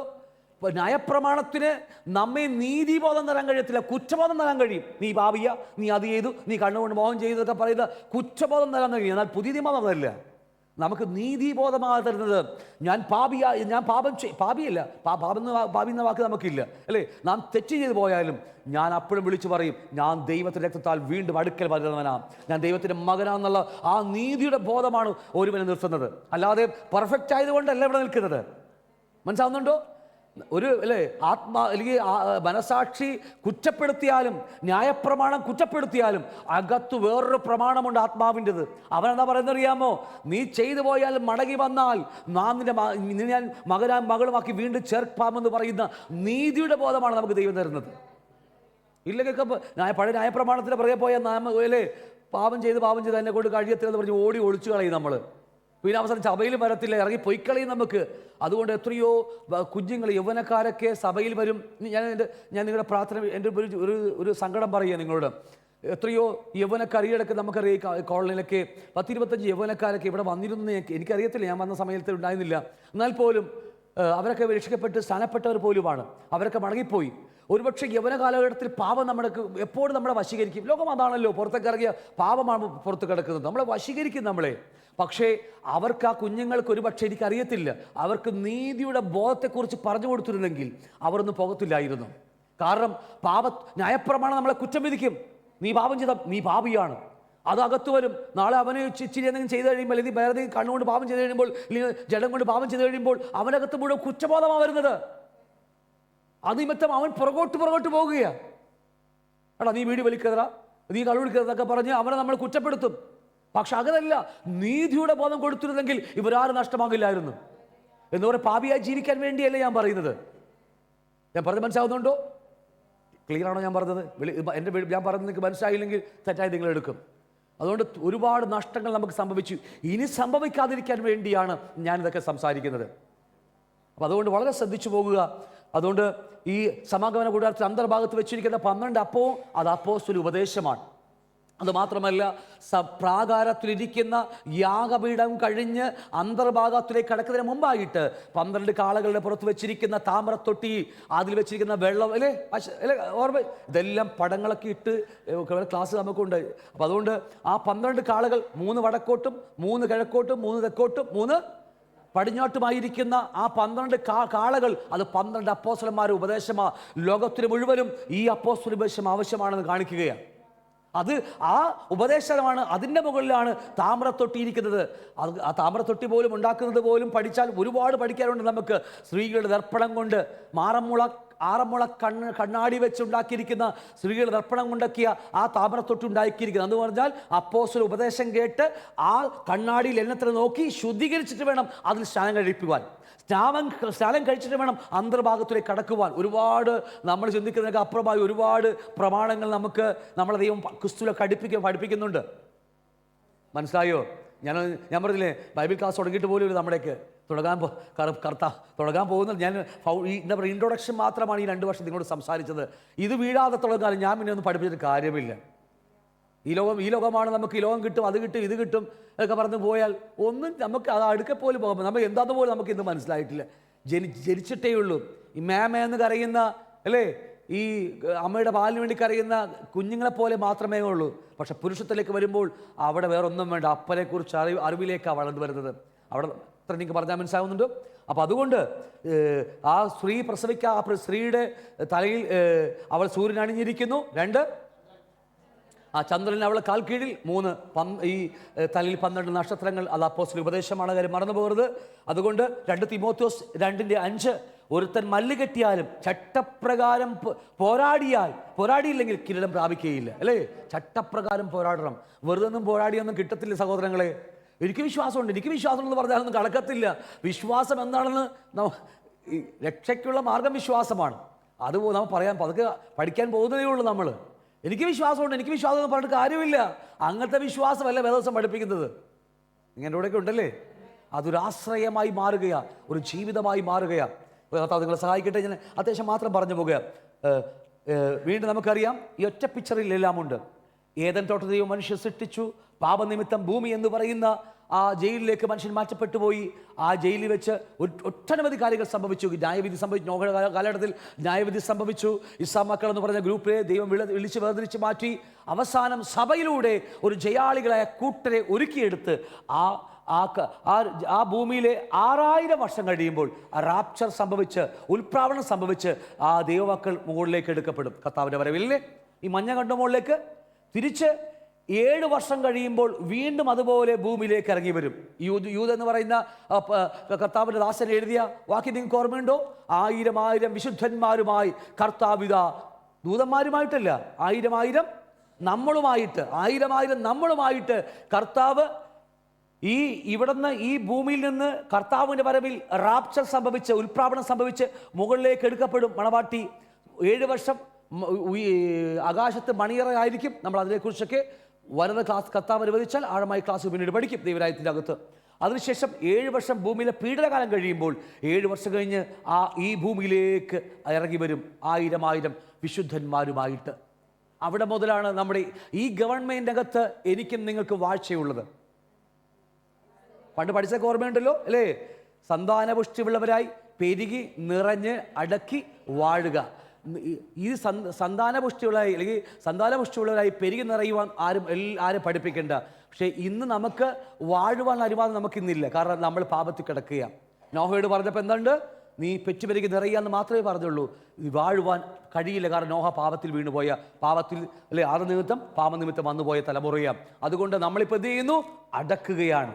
ജഡത്തെയും ലോകത്തെയും സാത്താനൊക്കെ അടക്കിക്കൊണ്ടിരിക്കുന്നു. അങ്ങനെ അടക്കി ജയാളിയായി പോകുന്നവർ 7 വർഷം കഴിഞ്ഞ് വീണ്ടും ഭൂമിയിലേക്ക് ഇറങ്ങി വരും. പുതുക്കിപ്പെടുന്ന ആ ഏദൻ തോട്ടം പോലെയായ ഭൂമിയിലേക്ക് ഇറങ്ങി വന്ന് അപ്പോഴാണ് പറയുന്നത് ആ യേശുവിൻ്റെ 2ാം വരവ് എന്നൊക്കെ പറയാതെ കേട്ടിട്ടുണ്ടോ നിങ്ങൾ? യേശുവിൻ്റെ 2ാം വരവ് എന്ന് കേട്ടിട്ടുണ്ടോ നിങ്ങൾ? അല്ലേ? 1ാം വരവ് എപ്പോഴാണ് സംഭവിച്ചത്? കർത്താവിൻ്റെ 1900 സംതിങ് വർഷങ്ങൾക്ക് മുമ്പ് മാനവരാശി രക്ഷയ്ക്ക് വേണ്ടി അവൻ ഭൂമിയിലേക്ക് ഇറങ്ങി വന്നു. 2ാം വരവ് സംഭവിക്കാൻ പോകുന്നത് ഇപ്പോഴല്ല, അപ്പോഴാണ് സംഭവിക്കാൻ പോകുന്നത്. അവൻ്റെ യേശു നമ്മളെ വന്ന് ചേർത്തുകൊണ്ട് പോയി 7 വർഷം കഴിഞ്ഞ് ഈ പീഡനകാലം എല്ലാം കഴിഞ്ഞ ശേഷം 1000 ആണ്ടിലേക്ക് ഇറങ്ങി വരുമ്പോഴാണ് 2ാമത്തെ വരവ് സംഭവിക്കുന്നത്. അതാണ് 2ാം വരവ് എന്ന് പറയുന്നത്. ക്ലിയർ ആണല്ലോ? കർത്താവ് അനുവദിച്ചാൽ അതിനെക്കുറിച്ച് ആഴമായി നമ്മൾ പഠിക്കും. അവിടെ മുതലാണ് ക്രിസ്തു രാജാവും നമ്മൾ രാജാക്കന്മാരുമായി ആ ഗവൺമെൻറ്റിൽ നമ്മുടെ വാഴ്ചകൾ ആരംഭിക്കുന്നത്. ഗ്രഹിച്ചോ ഇല്ലയോ? ഒരു സന്തോഷവും ഇല്ല. എന്നാ ഭരിക്കാനാന്നേ. ഒരു പാട്ടുകാരൻ പാടിയതുപോലെ അല്ലേ? എന്തോ ഒരു പാട്ട് പിള്ളേരെ പാട്ടൊക്കെ ഇല്ലേ? മറ്റേ ഇന്ന് മാത്യു പാടിയ പാട്ട്, എന്നാ പറയാണെന്ന് പറഞ്ഞത് എന്നാ ഭരിക്കാനാന്നൊക്കെ പറഞ്ഞതുപോലെ അല്ല, നമുക്ക് ഭരിക്കാൻ പറ്റും. ഈ വേദപുസ്തകം വളരെ ശ്രദ്ധയോടെ പഠിച്ചാൽ നമ്മളെ തന്നെ അധികാരിയാക്കി പറ്റും. കർത്താവിൻ്റെ പ്രസംഗം നോക്കി മാർക്കോസ് 3-ാം അധ്യായത്തിലൊക്കെ പറയുന്നില്ലേ? അറിയാം. ഇവൻ്റെ വാക്കുകൾ അധികാരത്തിൻ്റെ വാക്കുകൾ. എവിടെ നിന്ന് കിട്ടി യേശുവിന് അധികാരം? അപ്പോസ്തലന്മാർ വാക്ക് എന്താ അധികാരം? വെറും മുഖവന്മാരും ഈ മീൻപിടുത്തക്കാരൊക്കെ ഇവരൊക്കെ എങ്ങനെ അധികാരത്തിൽ സംസാരിച്ചത്? ക്ലിയറായിട്ട് അവൻ്റെ ദൈവത്തെക്കുറിച്ചുള്ള പരിജ്ഞാനം ആ വചനം നമ്മുടെ അകത്ത് വാഴാൻ തുടങ്ങുമ്പോണ്ടല്ലോ, ലക്ഷ്യം കറക്റ്റാണ്, ദർശനം കറക്റ്റ് ആണെങ്കിലുണ്ടല്ലോ നമ്മുടെ വാക്കുകൾ പവർഫുൾ ആയിരിക്കും. നമ്മുടെ വാക്കുകൾ ഇല്ലെങ്കിൽ അങ്ങോട്ട് ചായും, വേറെ ഉപദേശം വരുമ്പോൾ അങ്ങോട്ട് ചായും. ഇത് പവർഫുൾ. അതാണ് അധികാരത്തിൻ്റെ ശുശ്രൂഷകളൊക്കെ എന്ന് പറയുന്നത്. പിന്നീട് 1000 ആണ്ട് മുഴുവനും രാജാവായ കർത്താവ് യെരൂശലേം ആസ്ഥാനമാക്കിക്കൊണ്ട് മൂന്നാമത്തെ ടെമ്പിൾ പണിതുകൊണ്ട് അവിടെ കർത്താവ് വാഴും. നാം അവനോടുകൂടി 1000 ആണ്ട് മുഴുവനും രാജാക്കന്മാർ വാഴും. അങ്ങനെയാണ് നമ്മുടെ അവിടെ മുതൽ തുടങ്ങുകയാണ്. പിന്നീട് അങ്ങോട്ട് വാഴ്ചകൾ ആരംഭിക്കാൻ പോകുകയാണ്. അത് പുതിയ ഭൂമിയിലേക്ക് വരുമ്പോൾ 1000 ആണ്ടിന് ശേഷം അതൊക്കെ വരും. അതിനെക്കുറിച്ചൊക്കെ നമ്മൾ ദൈവരാജ്യത്തിൽ അടുത്ത ക്ലാസ്സിലേക്ക് വരുമ്പോൾ നമ്മൾ പഠിക്കും. ഇത്ര നിങ്ങൾക്ക് പറഞ്ഞ മനസ്സിലായുണ്ടോ? ക്ലിയർ ആണോ? ഗ്രഹിച്ചോ? അപ്പം അതുകൊണ്ട് ആ 1000 ആണ്ടിലാണ് യെശയ്യാവ് 2:3 പറയുന്നത്. എന്താ പറയുന്നത്? വായിച്ചോ. അനേക വംശങ്ങളിൽ ചെന്ന് വരുവിൻ, നമുക്ക് യഹോവയുടെ പർവ്വതത്തിലേക്ക്, യാക്കോബിൻ ദൈവത്തിൻ്റെ ആലയത്തിലേക്ക് കയറിച്ചെല്ലാം. അവൻ നമുക്ക് തൻ്റെ വഴികളെ ഉപദേശിച്ചു തരികയും നാം അവൻ്റെ പാതകളിൽ നടക്കുകയും ചെയ്യും എന്ന് പറയും. സിയോണിൽ നിന്ന് ഉപദേശവും യെരൂശലേമിൽ നിന്ന് യഹോവയുടെ വചനവും പുറപ്പെടും. ഇപ്പോഴല്ല, ഇത് 1000 ആണ്ടിൽ സംഭവിക്കാൻ പോകുന്ന കാര്യമാണ്. ജാതികൾ പോലും യെരൂശലേമിലേക്ക് കടന്നു വരും. ഞാൻ 1000 ആണ്ടിനെ കുറിച്ചൊക്കെ ആഴമായി നമ്മൾ വരും ദിവസങ്ങളിൽ എപ്പോഴെങ്കിലും നമ്മൾ ഈ ക്ലാസ്സിലേക്ക് പഠിക്കും. നമ്മൾ കർത്താവ് അനുവദിച്ച് ദാനിയേൽ ഒക്കെ ഒരുപാട് വാക്യം വിട്ടുപോകുന്നു. ദാനിയേൽ പുസ്തകത്തിലൊക്കെ ഉണ്ട്, സെഖര്യാ പുസ്തകത്തിലുണ്ട്. യഹോവ സർവ്വഭൂമിക്കും രാജാവാകുന്ന ദിവസം അന്നാണ്. ഇന്നല്ല, യഹോവ സർവ്വഭൂമിക്കും. ഇന്ന് യഹോവ രാജാവാണോ? ക്രിസ്തു രാജാവാണോ? ആത്മമണ്ഡലങ്ങളിൽ രാജാവായിരിക്കുന്നവൻ അല്ലേ? 1000 ആണ്ടിലാണ് അവൻ ഈ സർവ്വഭൂമിക്ക് രാജാവാകുന്നത്. ഓക്കെ, ഞാൻ വിട്ടുപോകും ഒരുപാട് കാര്യങ്ങൾ നമുക്ക് പറയാം. സഖരിയാവ് 14 അധ്യായം 16 മുതൽ 19 വരെ അടിക്കുമ്പോൾ യഹോവയായ രാജാവിനെ നമസ്കരിപ്പാനും കൂടാരപ്പെരുന്നാൾ ആചരിപ്പാനും ആണ്ടുതോറും വരും. സകല ജാതികൾ പോലും ആണ്ടുതോറും എവിടെ വരും? യെരൂശലേമിലേക്ക് കടന്നു വരും. അല്ലേ? നമുക്ക് കർത്താവ്, നമ്മൾ ഈ ദൈവരാജ്യത്തിൻ്റെ ക്ലാസ് ഒരു ആഴമായ ക്ലാസ്സാണ്, 10-20 മണിക്കൂറാണ്. പക്ഷേ അത് പണ്ട്, ഇപ്പോഴൊക്കെ വെളിപ്പാട് കൂടി വന്നപ്പോൾ 500 മണിക്കൂറെങ്കിലും പോകുന്നതാണ് എനിക്ക് തോന്നുന്നത്. കാരണം ഈ ഇസ്ലാം മക്കൾക്ക് ദൈവം കൊടുത്ത 7 ഉത്സവങ്ങൾ മുഴുവനും ഈ ഇതിനെക്കുറിച്ചുള്ളതാണ്. അല്ലേ? ഇനിയും കിടക്കുന്ന ബാക്കി 3 ഉത്സവം, പെസഹ മുതൽ ഇങ്ങോട്ട് തുടങ്ങിയതാ. അതെല്ലാം പൂർണ്ണമായി. പെന്തക്കോസ്ത് പെരുന്നാൾ വരെ ക്രിസ്തുവിൽ പൂർണ്ണമായി. ഇനി എന്താ പറയൂ? ഇനി ബാക്കി കിടക്കുന്നതൊക്കെ കാഹളധ്വനിയുടെ അടുത്തത് മഹോപദ്രകാൽ സംഭവിക്കാൻ പോകുന്നത്. അതിനുശേഷമാണ് ഈ 1000 ആണ്ടിൽ കൂടാരപ്പെരുന്നാൾ വരാൻ പോകുന്നത്. ദൈവവും മനുഷ്യരും ഒരുമിച്ച് ജീവിക്കാൻ പോകുന്ന ആ 7ാമത്തെ പെരുന്നാളായ കൂടാരപ്പെരുന്നാൾ. അതിനെക്കുറിച്ചൊക്കെ നമ്മൾ പിന്നീട് പഠിക്കും. നമ്മൾ പഠിക്കണം. ഇതൊക്കെ ദൈവം എഴുതി വെച്ചത് നമുക്ക് പഠിക്കാൻ വേണ്ടിയാ. എന്തായാലും വല്ലാത്ത എല്ലാവർക്കും ഒരു മടിയാക്കിയിരിക്കുന്നത്. ഓക്കെ, എന്തുവാകട്ടെ, കർത്താവ് നിങ്ങളെ സഹായിക്കട്ടെ. അങ്ങനെ ഈ കൂടാരപ്പെരുന്നാളിൽ വരാതെ വരുമ്പോൾ, യെരൂശലേമിലേക്ക് വരാതെ പക്ഷം അവർക്ക് മഴയുണ്ടാകുകയില്ലെന്നൊക്കെ പറഞ്ഞ് കർത്താവ് അവിടെ പറയുന്നുണ്ട്. കർത്താവ് ഭരിച്ചാലും അനുസരണം കെട്ട കുറേ അവിടെ ഉണ്ടാവും. ഉള്ള കാര്യം ഞാൻ എന്നും പറഞ്ഞേക്കാം. കർത്താവ് ദൈവം ഡയറക്റ്റ് ഭൂമിയിൽ ഭരിച്ചാലും കുർത്തം കെട്ട സാധനങ്ങൾ അന്നും ഉണ്ടാവും. അവിടെ കർത്താവ് എഴുതി വെച്ചിരിക്കുന്നത്, യെരൂശലേമിലേക്ക് നമസ്കരിക്കാൻ വരാതിരിക്കുമ്പോൾ അവരുടെ നാട്ടിൽ എന്തുണ്ടാകത്തില്ല? മഴയുണ്ടാകത്തില്ല. അപ്പോൾ ഞാൻ ആലോചിക്കുക, മനുഷ്യ മനസ്സെന്ന് പറയാം ഇതുപോലെ കാപട്യവും കപടതയുള്ള എത്ര അവൻ ചെയ്താലും അവന് മനസ്സിലാകുക. അത്രയും ദുഷ്ടതയാണ് മനുഷ്യൻ്റെ മനസ്സെന്ന് പറയുന്നത്. ക്ലിയറായി കാണും നമുക്ക്. ഓക്കെ, യെശയ്യാ 2:4 പറയുന്നു. പിന്നീട് പഠിക്കും നമ്മൾ അതിനെക്കുറിച്ചൊക്കെ. അവർ തങ്ങളുടെ വാളുകളെ കൊഴുക്കളായും കുന്തങ്ങളെ വാക്കത്തികളായും അടിച്ചു തീർക്കും. ജാതിക്ക് നേരെ വാളൊങ്ങുകയില്ല, അവർ യുദ്ധം അഭ്യസിക്കുമില്ല. ഒരു മനോഹരമായ അല്ലേ ഒരു നാട്. ഒരു വടിവാളും ഒരു ഗുണ്ടാ സംഘങ്ങളും ഒരു പിന്നെന്താ പറയില്ല നമ്മൾ കൊട്ടേഷൻ ഗ്യാങ്ങുകളൊന്നും അവിടെ ഉണ്ടാകത്തില്ല. ഒരു കൊട്ടേഷൻ ഗ്യാങ്ങും ഉണ്ടാകത്തില്ല. കാരണം അന്ന് കുന്തമൊക്കെ വെട്ടി ഈ വാക്കത്തിയൊക്കെ ആക്കി കൃഷിപ്പണി മാത്രമേ ഉള്ളൂ. രാജാതിരാജാവ് ഭരിക്കുക, ദൈവ മനുഷ്യനെ കൂടെ ഡയറക്റ്റ് ഭരിക്കുക. ദൈവത്തെ കാണാൻ കഴിയും, യേശുവിനെ കാണാൻ കഴിയുന്ന ഒരു ഭരണ സംവിധാനം. നമ്മൾ അതിനെക്കുറിച്ചൊക്കെ ആഴമായി 1000 ആണ്ടിനെ കുറിച്ച് പഠിക്കുമ്പോൾ പഠിക്കും. അതെനിക്ക് പറഞ്ഞ് മനസ്സിലാവുന്നുണ്ടോ? അന്ന് ചെന്നായി കുഞ്ഞാടിനോട് കൂടെ പാർക്കും. അല്ലേ? പുള്ളിപ്പുലി കോലാട്ടുകുട്ടിയോട് കൂടെ കിടക്കും. പശുക്കിടാവും ബാലസിംഹങ്ങളും തടിപ്പിച്ച മൃഗവും ഒരുമിച്ച് പാർക്കും. ഒരു ചെറിയ കുട്ടി അവയെ നടത്തും. ശരിയാണോ? അന്ന് നടക്കില്ല അതൊക്കെ അല്ലേ? ചെന്നായും കുഞ്ഞാടൊക്കെ ഒരുമിച്ച് പാർക്കും. ഇന്ന് അങ്ങനെ ഉണ്ടോ? ഇല്ലേ? അറിഞ്ഞിട്ട് പോകാം, മുന്നോട്ട് പോകാം. ഇന്ന് ചെന്നായും കുഞ്ഞാടും ഒരുമിച്ച് പാർക്കുമോ? എവിടെ പാർക്കുന്നത്? നിങ്ങൾ ആത്മാവ് ചിന്തകൾ മാറട്ടെ. ഞാൻ പറയില്ലേ, ചിന്തകളൊക്കെ നിങ്ങളുടെ ആത്മമണ്ഡലം പൊട്ടട്ടെ അങ്ങോട്ട്. ഇതൊക്കെ ഓരോന്ന് വഴി പഠിക്കുമ്പോഴും എല്ലാം കറുത്ത പരിശുദ്ധാത്മാവ് നമുക്ക് തലയിലേക്ക് ഇങ്ങനെ ചിന്തകളിലേക്ക് ഹൃദയത്തിലേക്ക് കൊണ്ടുവരണം. നമ്മൾ ഇതൊക്കെ സംഭവം ഇന്നുകൊണ്ടതൊക്കെ. ഇന്ന് ഇതൊക്കെ സഭക്കകത്ത് അല്ലേ? ഞാൻ പോയി പൗലോസ് പറയുന്ന 20-ാം അധ്യായം, അപ്പോസ്തലർ 20-ാം അധ്യായം 20 വാക്യം പറയുന്നില്ലേ? 26-20 ഒരു വാക്യം പറയുന്നുണ്ട്. ഞാൻ പോയ ശേഷം കൊടിയ ചെന്നായ്ക്കൾ എല്ലാ സഭകളിലും ഉണ്ട്, ഇഷ്ടം പോലെ ഞാൻ കണ്ടിട്ടുണ്ട്. ചിലയിടത്ത് ചെന്നായ്ക്കൾ മാത്രമേ ഉള്ളൂ.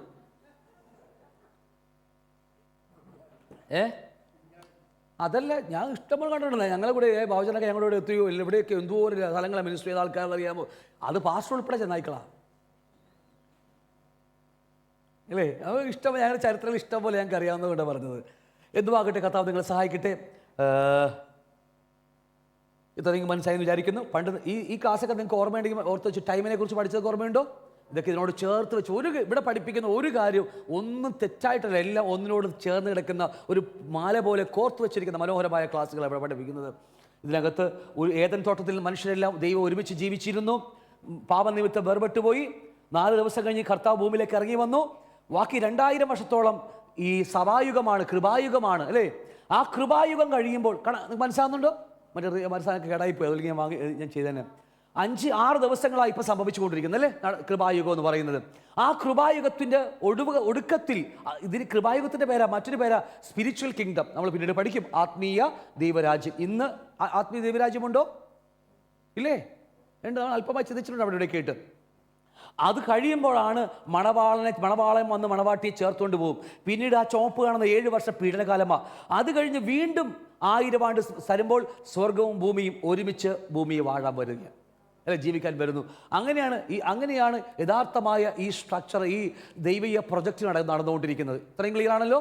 ഒറ്റ പടം ഇനി ആർക്കെങ്കിലും ആവശ്യമുണ്ടെങ്കിൽ ഈ പടം ഞാൻ കോപ്പി എടുത്ത് തരാം. പഠിക്കാൻ ആഗ്രഹിക്കുന്നവർ മാത്രം. പൈസ 100 രൂപ എണ്ണം കണ്ടെന്നോ കോപ്പി എടുക്കാനുള്ള പൈസ ഫ്രീ ആയിട്ട് തരത്തില്ല.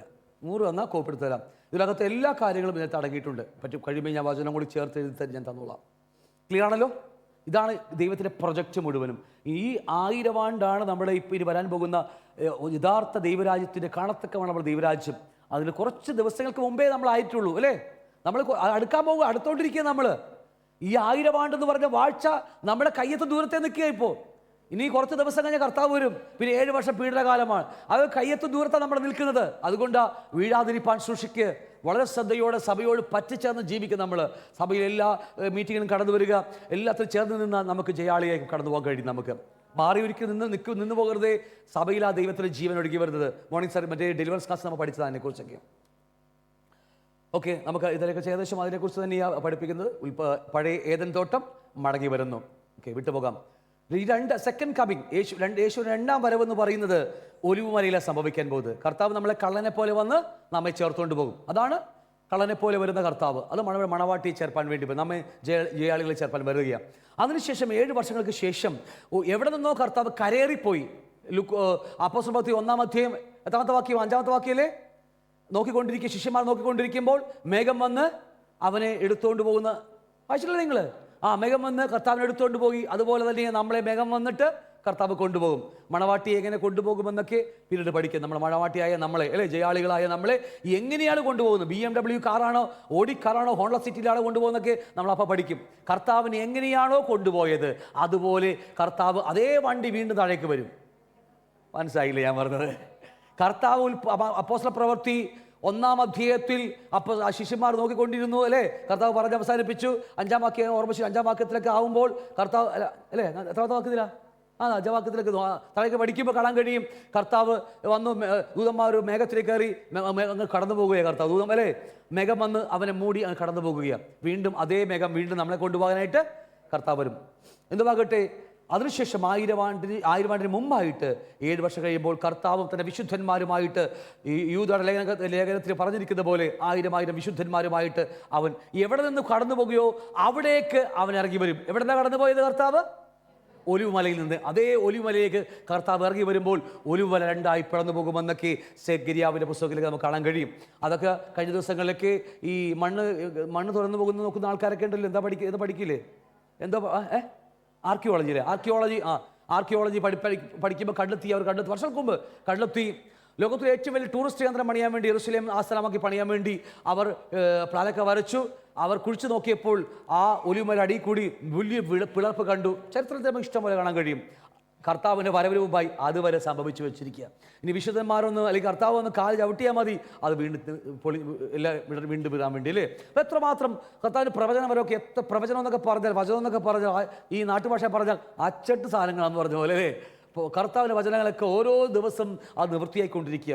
ഇത് കാണുമ്പോഴാണ് നമ്മുടെ കർത്താവിൻ്റെ വരവ് അടുത്ത് നമ്മൾ പറയുന്നത് അല്ലേ? അപ്പോൾ ഇതോടുകൂടിയാണ് നമുക്ക് ആ പുതിയൊരു ഗവൺമെൻറ് ആരംഭിക്കുന്നു. ഒരിക്കലും നശിക്കാത്ത ഒരു ഗവൺമെൻറ് ഇവിടെ മുതലാണ് ആരംഭിക്കാൻ പോകുന്നത്. അവിടെയാണ് നമ്മുടെ വാഴ്ചകളൊക്കെ സംഭവിക്കാൻ പോകുന്നത്. ഞാൻ ഈ വാക്യങ്ങളൊക്കെ ഒന്നും പറയാൻ നമുക്ക് നേരമില്ല, ഞാൻ വിട്ടുപോകുന്നു. പിന്നെ നമുക്ക് ആഴമായി പഠിക്കും നമ്മൾ പിന്നെ അതിനെക്കുറിച്ച്. ഇന്ന് നമുക്ക് രണ്ട് കൂട്ടർ നമ്മൾ ഒന്ന് രക്ഷിക്കപ്പെട്ടാലും ജഡത്തിൽ ജീവിക്കുന്നവർ അല്ലേ? 2 രക്ഷിക്കപ്പെട്ടിട്ട് ആത്മാവിൻ്റെ ഗൈഡൻസ് അനുസരിച്ച് ജീവിക്കുന്നവർ. ഈ താഴത്തെ നമ്മുടെ ഡെലിവറൻസ് ക്ലാസ്സിൽ പഠിക്കും നമ്മൾ രക്ഷിക്കപ്പെട്ടാലും നമ്മുടെ സ്വയം അവിടെ തന്നെയുണ്ട് അല്ലേ? നമ്മുടെ ഹൃദയം പഴയ ഹൃദയം, നമ്മുടെ മനസ്സൊക്കെ ഉടഞ്ഞ് തകർന്നു പോയ മനസ്സൊക്കെയാ അല്ലെ? കപടവും കാപട്ടിയും സകല ദുശീലങ്ങളും നിറഞ്ഞിരിക്കുന്ന മനസ്സും ഹൃദയമൊക്കെ ഹൃദയത്തിൽ അതിനൊന്നും മാറ്റമില്ല. രക്ഷിക്കപ്പെട്ടെന്ന് വിചാരിച്ചാൽ നമുക്ക് അതിനൊന്നും മാറ്റമില്ല അല്ലേ? പക്ഷെ അതൊക്കെ കഴിഞ്ഞ് അയ്യോ ഞാൻ എന്ത് ചെയ്യുമെന്നൊക്കെ പറഞ്ഞ് പൗലോസ് നെടുമ്പാണം വീട് കരയുണ്ട്. അയ്യോ ഞാൻ അരിഷ്ട മനുഷ്യനൊക്കെ പറഞ്ഞ്. പക്ഷേ 8-ാം അധ്യായത്തിലേക്ക് കടന്നു വരുമ്പോൾ അവിടെ പൗലോസിനൊക്കെ ജയജീവിതം കാണാൻ കഴിയും നമുക്കല്ലേ? ആത്മാവിനാൽ എന്നൊക്കെ പറഞ്ഞ് ഒരു പുതിയൊരു ജീവിത ശൈലിയിലേക്ക് പൗലോസൊക്കെ മാറ്റപ്പെടുന്ന നമുക്ക് കാണാൻ കഴിയും. നമുക്കും അത് തന്നെ നമ്മുടെ ജീവിതം, ആത്മാവിനാൽ നയിക്കപ്പെടുന്ന ഒരു ക്രിസ്ത്യ ജീവിതം. ഒരുപക്ഷെ അകത്ത് പാപത്തിൻ്റെ കുറവ്, പാപത്തിൻ്റെ ശക്തി വാഴുകയുണ്ടാവാം. നമ്മുടെ അവയവങ്ങളിലൊക്കെ പാപത്തിലെ വേരുകൾ വന്ന് ഇറങ്ങിയിട്ടുണ്ടാവാം. നമ്മുടെ കണ്ണിലൊക്കെ പാപത്തിൻ്റെ വേരിറങ്ങി നമ്മുടെ കണ്ണുകളൊക്കെ എപ്പോഴും പാപത്തിലേക്ക് നയിച്ചുകൊണ്ട് പോയേക്കാം. എന്നാലും നമ്മുടെ അകത്ത് ആത്മാവിനനുസരിച്ച് നടക്കുന്ന ഒരു ജീവിതമുണ്ടെങ്കിൽ ജയജീവിതം നയിക്കാൻ കഴിയുമെന്നൊക്കെ പൗലോസ് നമ്മെ പഠിപ്പിക്കുന്നുണ്ട്. നമ്മൾ അതിനെക്കുറിച്ച് ആഴമായിട്ട് ശുദ്ധീകരണത്തെക്കുറിച്ചൊക്കെ നമ്മൾ മറ്റു ക്ലാസ്സിലൊക്കെ പഠിക്കും നമ്മൾ. ഓക്കെ, വെളിപ്പാട് ദിവസത്തിൻ്റെ 26 പറയുന്നു, ഇത് ഒന്നാമത്തെ പുനരുദ്ധാനം. ഒന്നാമത്തെ പുനരുദ്ധാനത്തിൽ പങ്കുള്ളവർ ഭാഗ്യവാനും വിശുദ്ധരുമാകുന്നു. അവരുടെ മേൽ രണ്ടാം മരണത്തിന് അധികാരമില്ല. അവർ ദൈവത്തിനും ക്രിസ്തുവിനും പുരോഹിതന്മാരായി ക്രിസ്തുവിനോടുകൂടെ 1000 ആണ്ട്. ഒന്നാം പുനരുദ്ധാനത്തിൽ പേരുള്ളവർ ഭാഗ്യവാന്മാർ. നമ്മൾ മാത്രമല്ല, മറന്നു പോകരുത്. 7 പുനരുദ്ധാനങ്ങളാണ് നമുക്ക് ആകെയുള്ളത്. നമുക്കല്ല, ടോട്ടൽ 7 പുനരുദ്ധാനങ്ങളാണ്. വരും ദിവസങ്ങളിൽ കർത്താവ് അനുവദിച്ചാൽ ദൈവരാജ്യത്തെക്കുറിച്ചുള്ള ക്ലാസ്സിൽ മറ്റൊരു ക്ലാസ്സാണ് ഉയർപ്പിൻ്റെ നിരകൾ, പുനരുദ്ധാനം എന്ന് പറയുന്ന ക്ലാസ്. അതിൽ 7 നിരകളാണ്. അത് 5 കൂട്ടരാണ് ഒന്നാം പുനരുദ്ധാനത്തിൽ പേരുള്ളവർ. ഞാൻ പറഞ്ഞില്ലേ, ഇതുപോലെ പഠിപ്പിക്കുന്ന ഒട്ടനവധി ക്ലാസ്സുകൾ വേറെയുണ്ട്. പല സംഘടന പഠിപ്പിക്കുന്നത്, പക്ഷേ ഇതിൽ നിന്നൊക്കെ വ്യത്യസ്തമായിട്ടാണ് അവരത് പഠിപ്പിക്കുന്നത്.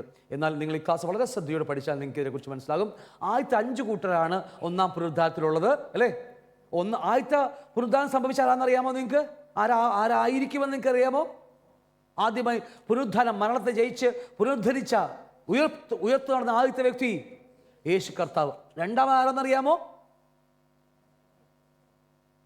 വേറൊന്നും ഒരു സംശയം വേണ്ട, കറക്റ്റാ, ക്രിസ്തുവിൻ ഉള്ളവർ.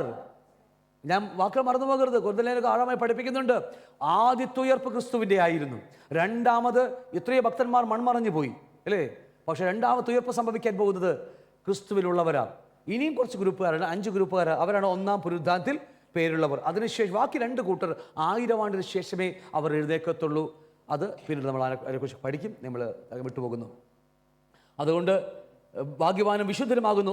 അവരുടെ മേൽ രണ്ടാം മരണത്തിന് അധികാരമില്ല. അവർ ദൈവത്തിനും കുഞ്ഞാടിനും പുരോഹിതന്മാരായി ക്രിസ്തുവിനോടുകൂടെ 1000 ആണ്ട് വാഴും. അതിനുശേഷം അവർ വാഴും. യോഹന്നാന്റെ സുവിശേഷ ലേഖനം പഠിപ്പിക്കുന്ന 3:9 പറയുന്നു, ദൈവത്തിൽ ജനിച്ചവൻ ഒരു നാളും പാപം ചെയ്യുന്നില്ല, അവൻ്റെ വിത്ത് അവൻ വസിക്കുന്നു. വരും ദിവസങ്ങളിൽ നമ്മൾ ഈ ക്ലാസ് ഇന്നുകൊണ്ടോ ഞാൻ പറഞ്ഞ് അവസാനിപ്പിക്കും, അല്ലെങ്കിൽ അടുത്ത ആഴ്ചയോട് പറഞ്ഞ് അവസാനിപ്പിക്കുമ്പോൾ, ഈ ദൈവത്തിൽ ജനിച്ചവൻ ഒരു നാളും പാപം ചെയ്യുന്നില്ല എന്ന് പറയുമ്പോൾ നമ്മൾ പാപമേ ചെയ്യുന്നുള്ളൂ. കണ്ണ്, ചിന്ത, അല്ലേ, മൂക്ക്, ചെവിയൊക്കെ പാപത്തിലേക്ക് മാത്രമേ പോകുന്നു. പക്ഷേ എന്തുകൊണ്ടാണ് ഈ വാക്കുകൾ സംഭവിച്ചത്? ഇതിനെക്കുറിച്ച് ക്ലാസ്സുകൾ നമ്മൾ ഇത് കഴിഞ്ഞാൽ അടുത്ത ആഴ്ച കഴിഞ്ഞ് നമ്മൾ പിന്നെ ബൈബിൾ ക്ലാസ് ഉണ്ടായിരിക്കുന്നതല്ല. പിന്നെ ജാനുവരി മാത്രമേ നമുക്കിനി ബൈബിൾ ക്ലാസ് ഉണ്ടാകുന്നുള്ളൂ. അന്ന് മുതൽ നമ്മൾ ദൈവരാജ്യത്തിന് അടുത്ത ക്ലാസ്സിലേക്ക് കടന്നു വരും. എങ്ങനെയാണ് ദൈവരാജ്യത്തിനകത്ത് ഒരുവൻ ജനിക്കുന്നത്? പാപം ചെയ്യാൻ കഴിയാത്ത, ദൈവത്തിൽ ജനിച്ചവൻ ആരും പാപം ചെയ്യുന്നില്ല, അവൻ ദൈവത്തിന് വിത്ത് കിടക്കുന്നു. പാപം ചെയ്യാൻ കഴിയാത്ത ഒരു മനുഷ്യൻ നമുക്കകത്തുണ്ട്. അവൻ എങ്ങനെ ജനിക്കുന്നു എന്നൊക്കെ നമ്മൾ പുതിയ ക്ലാസ്സിലേക്ക് നമ്മൾ കടന്നു വരും. അത് അടുത്ത വർഷമായിരിക്കും. നമുക്ക് വാഞ്ചയോടെ ശ്രദ്ധയോടെ ഇരുന്ന് പ്രാർത്ഥിച്ചു കർത്താവ് നിങ്ങൾക്ക് തരും. ഓക്കെ, വിട്ടുപോകുന്നു. വിട്ടുപോകുന്നില്ല, ആവശ്യം നോക്കില്ല.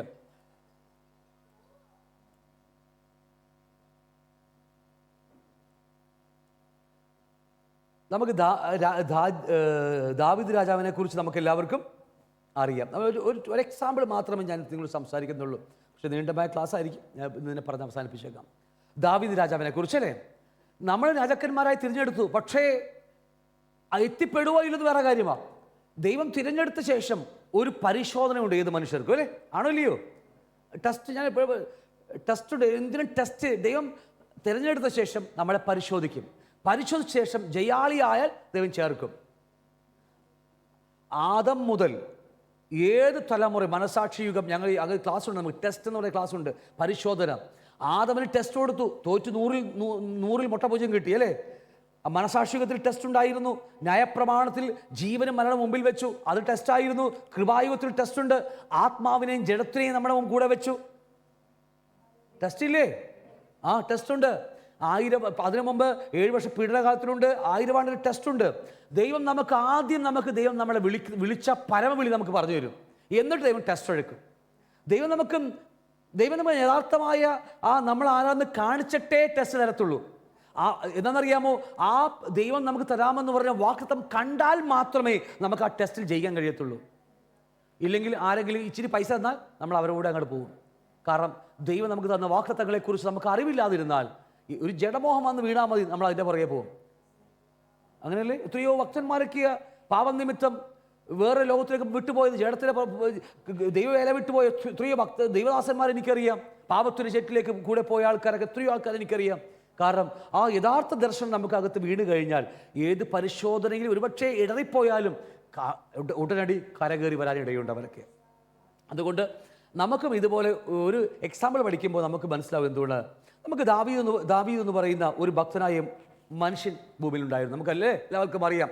അദ്ദേഹത്തെ ഇസ്രായേലിൻ്റെ രാജാവായി ദൈവം നിയമിക്കുന്നത്, ദൈവത്തിൻ്റെ തന്നെ നിയമിക്കുന്നത് വെറും ബാലനായിരിക്കുമ്പോഴാണ്. കോമള രൂപണം എന്തൊക്കെയാ, കോമള അല്ലേ, കോമള രൂപം എന്നൊക്കെ പറഞ്ഞ് അങ്ങനെ കുഞ്ഞായിരിക്കുമ്പോഴാണ് അദ്ദേഹത്തെ രാജാവായി വിളിക്കുന്നത്.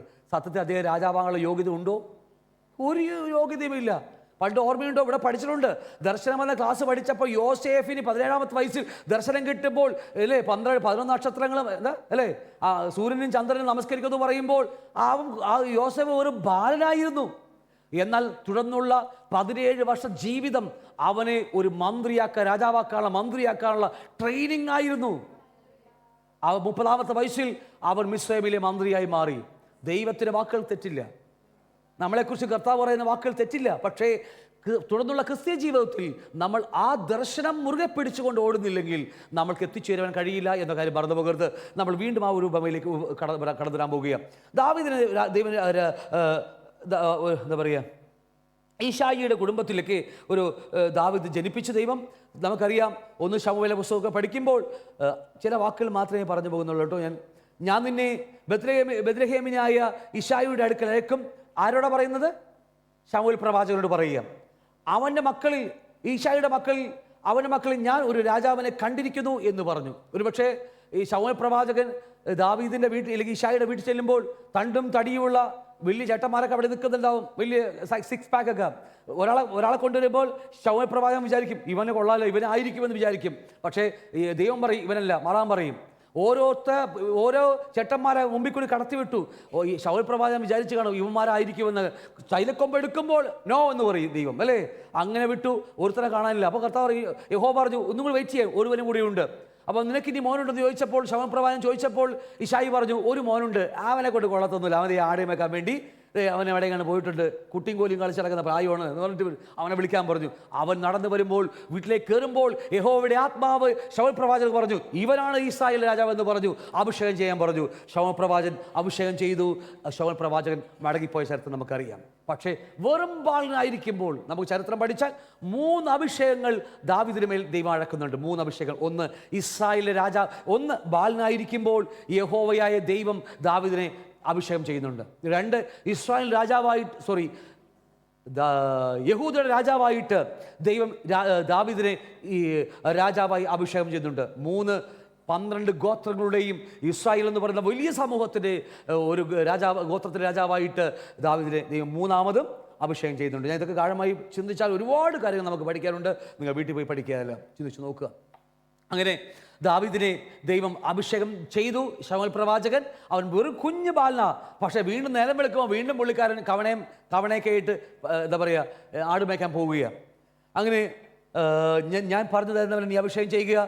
13-ാം വാക്യം പറയുന്നു, അങ്ങനെ ശമൂവേൽ തൈലക്കൊമ്പെടുത്ത് അവൻ്റെ സഹോദരന്മാരുടെ നടുവിൽ വെച്ച് അവനെ അഭിഷേകം ചെയ്തു.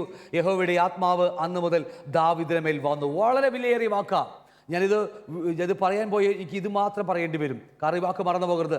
എന്ന് അഭിഷേകം ലഭിച്ചോ, നാം എന്ന് വീണ്ടും ജനിച്ചോ, നാം എന്ന് ആത്മസ്ഥാനം പ്രാപിച്ചോ, അന്ന് മുതൽ നിങ്ങളുടെ മേൽ അറിയാത്തൊരു ആത്മാവിന് ശക്തിയുണ്ട്. പറഞ്ഞു നോക്കിയോ, അന്ന് യഹോവയുടെ ആത്മാവ് അന്നു മുതൽ ദാവീദിന്റെ മേൽ വന്നു എന്ന് പറഞ്ഞാൽ അത് പോകുന്ന ആത്മാവല്ല, അത് സ്ഥിരമായി അവൻ്റെ മേലുണ്ടായിരുന്നു. നമ്മളൊക്കെ വീണ്ടും ജനിക്കുമ്പോൾ നമ്മുടെ കൂടെ കർത്താവ് വാഗ്ദത്തം ചെയ്ത ആത്മാവ് നമ്മുടെ കൂടെയുണ്ട്. അതുകൊണ്ട് വിട്ടുപോകുന്ന ആത്മാവല്ല, നമ്മുടെ കൂടെയുണ്ട്. ആത്മാവിൻ്റെ ശക്തിയാണ് എന്നെ നിങ്ങളെയും കർത്താവ് ആഗ്രഹിക്കുന്ന ആ നിത്യതയോളം വളരുവാൻ പ്രാപ്തനാക്കുന്നത്. മനസ്സിലായോ നിങ്ങൾക്ക്? അപ്പം അതുകൊണ്ട് ഈ വാക്കുകളൊക്കെ പഠിച്ചാൽ ഒരുപാട് നമ്മളോട് ചേർത്ത് വെച്ച് പഠിക്കണം, നമ്മുടെ സമയക്കുറവുള്ളത് കൊണ്ടാണ്. അങ്ങനെ ശമൂവേൽ അവനെ അഭിഷേകം ചെയ്ത ശേഷം രാമായിലേക്ക് കടന്നുപോയത് നമുക്ക് കാണാൻ കഴിയും. പക്ഷേ നമ്മുടെ ചിന്താവിഷയം അടുത്തതാണ്. അഭിഷേകം ചെയ്യപ്പെട്ട ദാവീദിന്റെ പിന്നീടുള്ള ജീവിതം പരിശോധനകൾ നിറഞ്ഞതായിരുന്നു. മനസ്സിലാവുന്നുണ്ടോ? ഇതാണ് ദാവീദിനെ രാജസ്ഥാനത്തേക്ക് കൊണ്ടുവരുവാൻ ദൈവം ചെയ്ത പണി അല്ലേ. നമ്മളെയും ഒരു ട്രെയിനിങ് പീരീഡിലേക്ക് രാജാവായി ദൈവിക ഗവൺമെന്റിലേക്ക് നമ്മൾ വിളിച്ചിരിക്കുകയാണ്. പക്ഷേ നമ്മളെ ആ ഗവൺമെന്റിലേക്ക് വിളിച്ചെങ്കിൽ അതിന് പ്രാപ്തരാക്കാൻ വേണ്ടിയാണ് ദൈവം നമ്മളിപ്പോൾ വിട്ടിരിക്കുന്നത്. മരുഭൂമിയിലേക്ക് നമ്മളെ വിട്ടിരിക്കുന്നത്. പേടിക്കേണ്ട, അവൻ്റെ ആത്മാവ് നമ്മുടെ കൂടെയുണ്ട്. നമ്മളെ പ്രാപ്തരാക്കും. നമ്മൾ വിട്ടുപിരിയാതെ അവനോട് കൂടി ചേർന്ന് നിന്നാൽ, യഥാർത്ഥ പത്യോപദേശം സത്യവചനം പഠിച്ചാൽ അവൻ ഒരിക്കലും നമ്മെ വിട്ടു പോകത്തില്ല. നമുക്കറിയാം, വഴിയാത്രയിൽ ദാവീദ് ഈ കോമള രൂപനായ പൊക്കത്തിൽ ചെറിയവനായ ശൗൽ രാജാവിൻ്റെ എന്താ പറയുക പടച്ചട്ട മേലേക്കിട്ടപ്പോൾ ദാവീദ് ഇങ്ങനെ നമുക്കറിയാം, ദാവീദ് പറഞ്ഞു ഈ മറ്റേ ഗോലിയാത്തിനെ കൊല്ലാൻ വേണ്ടി നിൽക്കുമ്പോൾ ശൗൽ രാജാവിൻ്റെ ഈ ഉടുപ്പ് പടച്ചട്ടയ്ക്ക് ഇട്ടുകൊടുത്തപ്പോൾ അവന് നടക്കാൻ പറ്റത്തില്ല. തലയിൽ തൊപ്പി കിരീട സാധനമാ ശിരസ്ത്ര അല്ലേ, തലയിൽ ഈ വെട്ടേക്കാതിരിക്കാൻ വേണ്ടി തൊപ്പിയൊക്കെ വെച്ച് കൊടുത്തപ്പോൾ ദാവീദ് പറഞ്ഞു, ഇതൊന്നും എനിക്ക് ചേരത്തൊന്നുമില്ല. പിന്നീട് കാര്യമുണ്ട്, ഇതൊന്നും എനിക്ക് വേണ്ടതാണ്. കാരണം അഭിഷേകം നഷ്ടപ്പെട്ടവൻ്റെ തൊപ്പി വെച്ചിട്ട് പോയാൽ നമുക്ക് ജീവൻ നഷ്ടമാകത്തുള്ളൂ. ഞാൻ പറഞ്ഞ വെളിപ്പാട് മനസ്സിലാക്കി സ്തോത്രം. ചില അഭിഷേകം നഷ്ടപ്പെട്ടവൻ്റെ കൂടെ ജീവിച്ചാലുണ്ടല്ലോ, നമ്മുടെയും നഷ്ടപ്പെട്ടു പോകും. സഹോദരങ്ങളെ, അഭിഷേകമുള്ളവരുടെ കൂടെ നടക്ക്, ആത്മാവുള്ളവരുടെ കൂടെ നടക്ക്, നിങ്ങളെ ദൈവം ശക്തമായി ഉയർത്തിയിരിക്കും.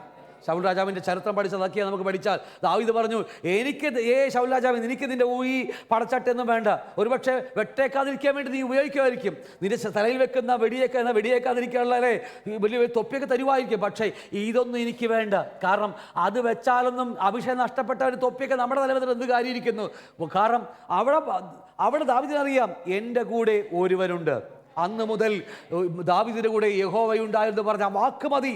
കോമള രൂപനായ ദാവീദ് പിന്നീട് ശമൂവേലിന്റെ പുസ്തകം 17-ാം അധ്യായം 33 മുതൽ 37 വരെ പഠിക്കുമ്പോൾ, അങ്ങനെ അടിയൻ സിംഹത്തെയും കരടിയെയും കൊന്നു, ഈ അഗ്രചർമ്മിയായ ഫെലിസ്ത്യർ ജീവനുള്ള ദൈവത്തിന്റെ സൈന്യത്തെ നിന്ദിച്ചിരിക്കൊണ്ട് അവനും അവയിൽ ഒന്നിനെപ്പോലെ ആക്കും.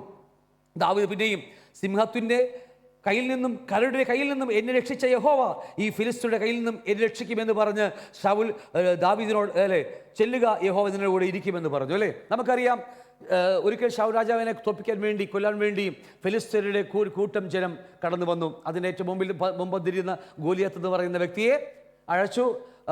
ജനങ്ങളെല്ലാം ശൗൽ രാജാവിനും അവിടെ കൂടുതൽ ഒട്ടനവധി സൈന്യങ്ങളൊക്കെ പേടിച്ച് വരച്ചുപോയി. എല്ലാവരും മാറ്റപ്പെട്ട് മാറിയപ്പോൾ ഒരു കോമള രൂപനായ പൊക്കത്തിൽ കുറിയനായ ദാവീദ് പറഞ്ഞു, ഞാൻ അവനെ കൊല്ലാമെന്ന് പറഞ്ഞു അല്ലേ.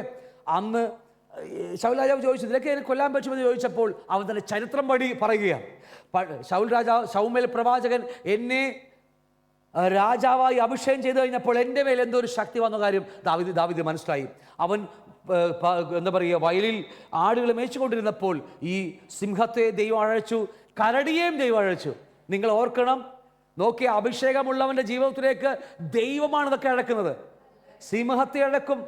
നിങ്ങൾ കുറിയനായിരിക്കാം അല്ലേ, വാക്ചാതുര്യമില്ലായിരിക്കാം, പ്രാർത്ഥിക്കാൻ കഴിവില്ലായിരിക്കാം, ഒരു ആക്ഷൻ ഒന്നും അറിയില്ലായിരിക്കും. പേടിക്കണം. അഭിഷേകമുള്ളവനാണോ നിങ്ങളുടെ ജീവിതത്തിൽ നിങ്ങളെക്കാൾ വലിയ ശത്രുക്കൾ അല്ലെ വലിയ സിംഹങ്ങളോ കരടിയെ കടന്നു വന്നാലും ഒരു കാര്യം ഓർക്കണം, ആത്മാവിനാൽ ജയിക്കാൻ കഴിവുള്ളത് കൊണ്ട് തന്നെയാ ദൈവം നമ്മുടെ ജീവിതത്തിലേക്ക് തരുന്നത്, അനുവദിക്കുന്നത്.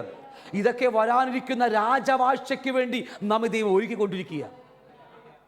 ഞാൻ പറഞ്ഞ മനസ്സിലാവുന്നുണ്ടോ? 2025 ഒരു പുതുവർഷം നമ്മുടെ ജീവിതത്തിൽ കർത്താവിന് വേണ്ടി വാഴുവാൻ, ജീവിക്കുവാൻ, കർത്താവിന് വേണ്ടി പൊരുതുവാൻ, ഒരു ജയാളിയായ ജീവൻ നയിക്കാൻ വേണ്ടിയാണ് കഴിഞ്ഞ വർഷങ്ങൾ ഇതുപോലെ നമ്മുടെ ജീവിതത്തിലേക്ക് കർത്താവ് ചില സിംഹങ്ങളെയും ചില കരടികളെയൊക്കെ ദൈവം അനുവദിച്ചത്.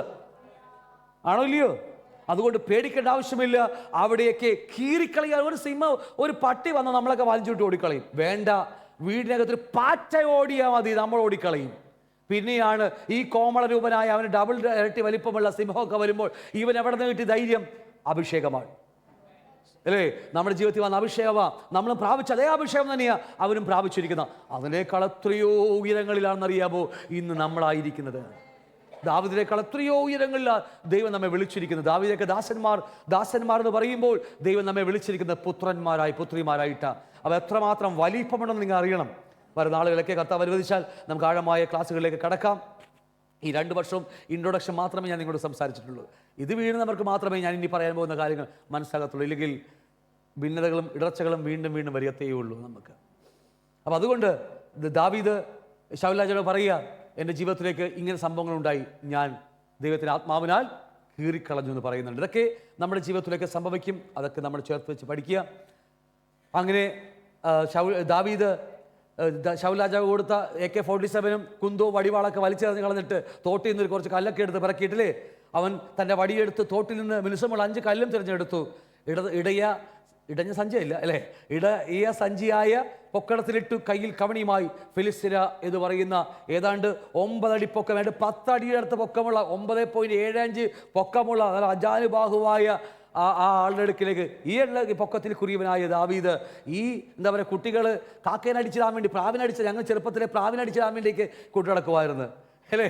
ആ സാധനമായിട്ടാണ് ഈ യുദ്ധവീരനായ ഗോലിയാത്തിനെ കൊല്ലാൻ പോകുന്നത്. പക്ഷേ നിങ്ങൾ ഓർക്കണം, ഒന്നുമില്ലെങ്കിലും നമ്മുടെ മേലെ അഭിഷേകം കൂടെ ഉണ്ടെങ്കിൽ ഇതെല്ലാം സാധ്യമാകും സഹോദരങ്ങളെ. അതാണ് നമ്മുടെയൊക്കെ കഴിവ്. നമ്മൾ ഒരുപക്ഷെ നമ്മുടെ ശരീരത്തിൽ കുറവുകൾ സംഭവിക്കാം, നമുക്ക് എല്ലാം സംഭവിക്കാം. അവിടെയൊക്കെ സംഭവിച്ചത് അത് ഇല്ലായ്മയുടെ നടുവിലും നമ്മളെ ജയാളിയാക്കാൻ വേണ്ടിയാണ്. അങ്ങനെ നമുക്കറിയാം, ദാവീദ് ഫിലിസ്ത്യരോട് പറഞ്ഞു, നീ വാളും കുന്തവുമായി വേലുമായി എൻ്റെ നേരെ വരുന്നു, ഞാനോ നീ നിന്ദിച്ചിട്ടുള്ള ഇസ്രായേൽ നിരയിലൂടെ ദൈവമായ സൈന്യങ്ങളെ യഹോവയുടെ നാമത്തിൽ നിന്റെ നേരെ വരുന്നു. യഹോവ ഇന്ന് എൻ്റെ കയ്യിൽ ഏൽപ്പിക്കും, ഞാൻ നിന്നെ കൊന്ന് നിന്റെ തല ഛേദിച്ചു കളയും. അത്രയുമല്ല, ഞാൻ ഇന്ന് ഫിലിസ്ത്യ സൈന്യങ്ങളുടെ ശവങ്ങളെ ആകാശത്തിലെ പക്ഷികൾക്കും ഭൂമിയിലെ മൃഗങ്ങൾക്കും ഇരയാക്കും. ഇസ്രായേലിൽ ഒരു ദൈവം ഉണ്ടെന്ന് സർവ്വഭൂമിയിലും അറിയും. എന്നിട്ട് പറയാ, യഹോവ വാൾ കൊണ്ടും കുന്തം കൊണ്ടുമല്ല രക്ഷിക്കുന്നത് എന്ന് ഈ സംഘമെല്ലാം അറിയുവാനിടവരും. യുദ്ധം യഹോവയ്ക്കുള്ളത്, അവൻ നിങ്ങളെ ഞങ്ങളുടെ കയ്യിൽ ഏൽപ്പിച്ചു തരും. നമ്മുടെയൊക്കെ വിചാരം ഇങ്ങനെ പോയാൽ, ചില ഈ MBA തന്ത്രം, ഇന്ന് സഭക്കകത്ത് ചില MBA തന്ത്രങ്ങളുണ്ട്, ഇങ്ങനെ പോയാൽ ആത്മാക്കളെ നേടാൻ കഴിയും അല്ലേ, ആണോ ഇല്ലയോ? ചില ടെക്നോളജിയും ചില മനഃശാസ്ത്രം പോലെ ടെക്നോളജിക്ക് ഉപയോഗിച്ച ലോകത്തിൽ പല ഇന്നും ഇഷ്ടം പോലെ ഉണ്ട്. ഈ നോർത്ത് ഇന്ത്യ അവിടെ ഇവിടെ എന്താ പറയുക, ഗൾഫിൽ നിന്നും ഒക്കെ ഒരുപാട് തന്ത്രങ്ങൾ ആ സഭയിൽ ജനങ്ങളെ പിടിക്കാൻ വേണ്ടി ഉപയോഗിക്കുന്നത്. ഇതൊന്നും അല്ല ഇവിടുത്തെ കാര്യം. ഞാൻ പറഞ്ഞത് മനസ്സിലാവുന്നുണ്ടോ? യഹോവ വാൾ കൊണ്ടും കുന്തം കൊണ്ടും അല്ല രക്ഷിക്കുന്നത്. എങ്ങനെയാ? യഹോവയുടെ രക്ഷിക്കുന്ന പരിപാടി അത് വേറെ കയ്യിലായിരിക്കുന്നത്. ഞാൻ പറഞ്ഞത് മനസ്സിലാവുന്നുണ്ടോ? അത് ദൈവത്തിന് ഇഷ്ടമാണ്, വേറെ അല്ല. നമ്മുടെ മാനുഷ്യ തന്ത്രങ്ങളൊന്നുകൊണ്ടും പണ്ടൊക്കെ ഇഷ്ടം പോലെ തന്ത്രങ്ങളുണ്ട്. ഈ സഭക്കകത്ത് പോകണം, ഇങ്ങനെ ആദ്യം ഇങ്ങനെ പോവുക, ഇനി ഇന്നത് കൊടുക്കുക അല്ലേ, സുശീലം പറയുക എന്നൊക്കെ പറയും. കുറേ തന്ത്രങ്ങളായിട്ട് മനുഷ്യരെ പിടിക്കാൻ വേണ്ടിയൊക്കെ ഒട്ടനവധി ക്ലാസ്സുകളൊക്കെ ഒട്ടനവധി പല സ്ഥലങ്ങളൊക്കെ ജനം കേട്ടിട്ടുണ്ട് ഒരുപാടൊക്കെ. അങ്ങനെയൊന്നും നടക്കത്തില്ല സഹോദരങ്ങളെ. നമ്മൾ പ്രാപിച്ച അഭിഷേകമാണ് നമ്മളെ നയിക്കുമാറാക്കുന്നത്. ഒരു മനുഷ്യതന്ത്രങ്ങളോ ഒരു MBA തന്ത്രങ്ങളോ ഒന്നും നമ്മൾ ഇതിൽ ഉപയോഗിച്ചാൽ നമ്മൾ പരാജയപ്പെടുകയുള്ളൂ എന്ന തത്വം ആദ്യം മനസ്സിലാക്കണം. എന്നോട് ഉണ്ടോ? ഞാൻ പറഞ്ഞത് മനസ്സിലാവുന്നുണ്ടോ? ആദ്യം മനസ്സിലാക്കണം, ഞാൻ പ്രാപിച്ച അഭിഷേകമാണ് എന്നെ ഇതിനൊക്കെ ആത്മാക്കളെ നേടുവാനും മിനിസ്ട്രി ചെയ്യാനും എന്നെ പ്രാപ്തരാക്കുന്നത്. അല്ലാതെ മറ്റ് തന്ത്രങ്ങളോ മന്ത്രങ്ങളോ ഉഡായിപ്പ് പരിപാടിയല്ല ദൈവസഭക്ക് നമ്മൾ ചെയ്യേണ്ടത്. നമ്മൾ ചെയ്യേണ്ടത് എന്താണെന്നറിയാമോ? പ്രാപിച്ച അഭിഷേകം നാം റിലീസ് ചെയ്യപ്പെടുക, ദൈവസ്നേഹത്തിൽ നമ്മൾ പുറത്തേക്ക് വിടുക. ആത്മാക്കളെ ദൈവം തന്നോളും, ആണോ ഇല്ലയോ? അങ്ങനെ ഗോലിയാത്തിനെ ദാവീദ് വീഴ്ത്തി നമുക്ക് കാണാൻ കഴിയും. തുടർന്ന് ദാവീദിനെ കൊല്ലുവാൻ വേണ്ടി ഒട്ടനവധി കാര്യങ്ങൾ ശൗൽ രാജാവ് ചെയ്യുന്നുണ്ട്. നമുക്ക് എല്ലാവർക്കും അറിയാം അല്ലേ, ഒട്ടനവധി കാര്യങ്ങളൊക്കെ ചെയ്യുന്നുണ്ട്. ഞാനിപ്പോൾ നമ്മുടെ സമയം വളരെ മുന്നോട്ട് കടന്നു പോയിരിക്കുകയാണ്.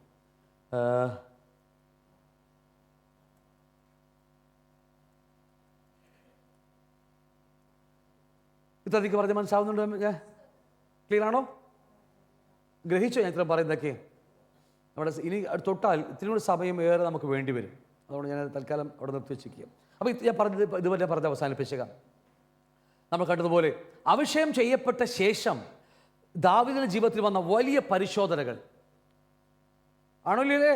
ബാലായിരിക്കും ഒരു കോമൺ രൂപം എന്നൊക്കെ ചെറുതായിരിക്കുമ്പോൾ ഈ ശൗൽ പ്രവാചകൻ വന്ന് അവൻ്റെ മേൽ തലയിൽ ആ തൈലം പൂച്ചി അവനെ അഭിഷേകം ചെയ്യുമ്പോൾ അന്ന് അവൻ രാജാവാണ്. ആരുടെ കണ്ണില? ദൈവത്തിൻ്റെ കണ്ണിലും പ്രവാചകന്മാരുടെ കണ്ണിലും അവൻ രാജാവാണ്. പക്ഷേ അവന് ഒരു ട്രെയിനിങ് ഇല്ല. തുടർന്നാണ് ആ ബാക്കിയുള്ള വർഷങ്ങൾ ട്രെയിനിങ് ആയിരുന്നു. മരുഭൂമിയിലേക്ക് ദൈവം അല്ലെങ്കിൽ പാടത്തിലേക്ക് ആടുകളെ മേയ്ക്കാൻ വിടുമ്പോൾ അവിടെ അവന് വേണ്ടി ദൈവം ഒരുക്കുന്ന കളരിയായിരുന്നു അതൊക്കെ അല്ലേ. ഈ സിംഹങ്ങളെയും ഈ അതുപോലെ കരടിയൊക്കെ അയച്ചിടുന്നൊക്കെ അത് ദാവീദിൻ്റെ ട്രെയിനിങ് ആയിരുന്നു. ആ ട്രെയിനിങ്ങിനൊക്കെ ഒരു ഭയം കൂടാതെ നമുക്കറിയാം എത്രയോ ദൈവദാസന്മാർ അറിയാമോ, അവർ സഭ തുടങ്ങും, കുറേ നാൾ കഴിയുമ്പോൾ അവരുടെ മക്കളൊക്കെ പഠിക്കാറാവുമ്പോൾ അവർക്ക് പിന്നെ ഞാൻ ഇഷ്ടംപോലെ കണ്ടിട്ടുണ്ട്. ഇഷ്ടംപോലെ ആൾക്കാർ എനിക്കറിയാം പിന്നെ മക്കളുടെ വിദ്യാഭ്യാസത്തിന് വേണ്ടി സഭയെ വിട്ട് അവർ ദൂരസ്ഥലങ്ങളിൽ പോയി താമസിക്കുന്നത് ഞാൻ ഒട്ടനവധി കണ്ടിട്ടുണ്ട്. കാരണം ആടുകളെ വിട്ടുപോകുന്ന ഇടയന്മാർ, ഈ ചെന്നായ്ക്കൾ വരുമ്പോൾ പ്രസംഗം വരുമ്പോൾ ഇട്ട് ഓടിക്കളയുന്ന ഇടയന്മാരുമുണ്ട്. ഇതാ ദൈവം ഈ ദാവീദിനെ ട്രെയിൻ ചെയ്തെന്നറിയാമോ? തൻ്റെ അപ്പൻ്റെ ആടുകൾക്ക് വേണ്ടി ജീവൻ കൊടുക്കാൻ തയ്യാറാകുന്ന ഒരു ഭക്തനെ അവിടെ ഒരുക്കുകയാണ്.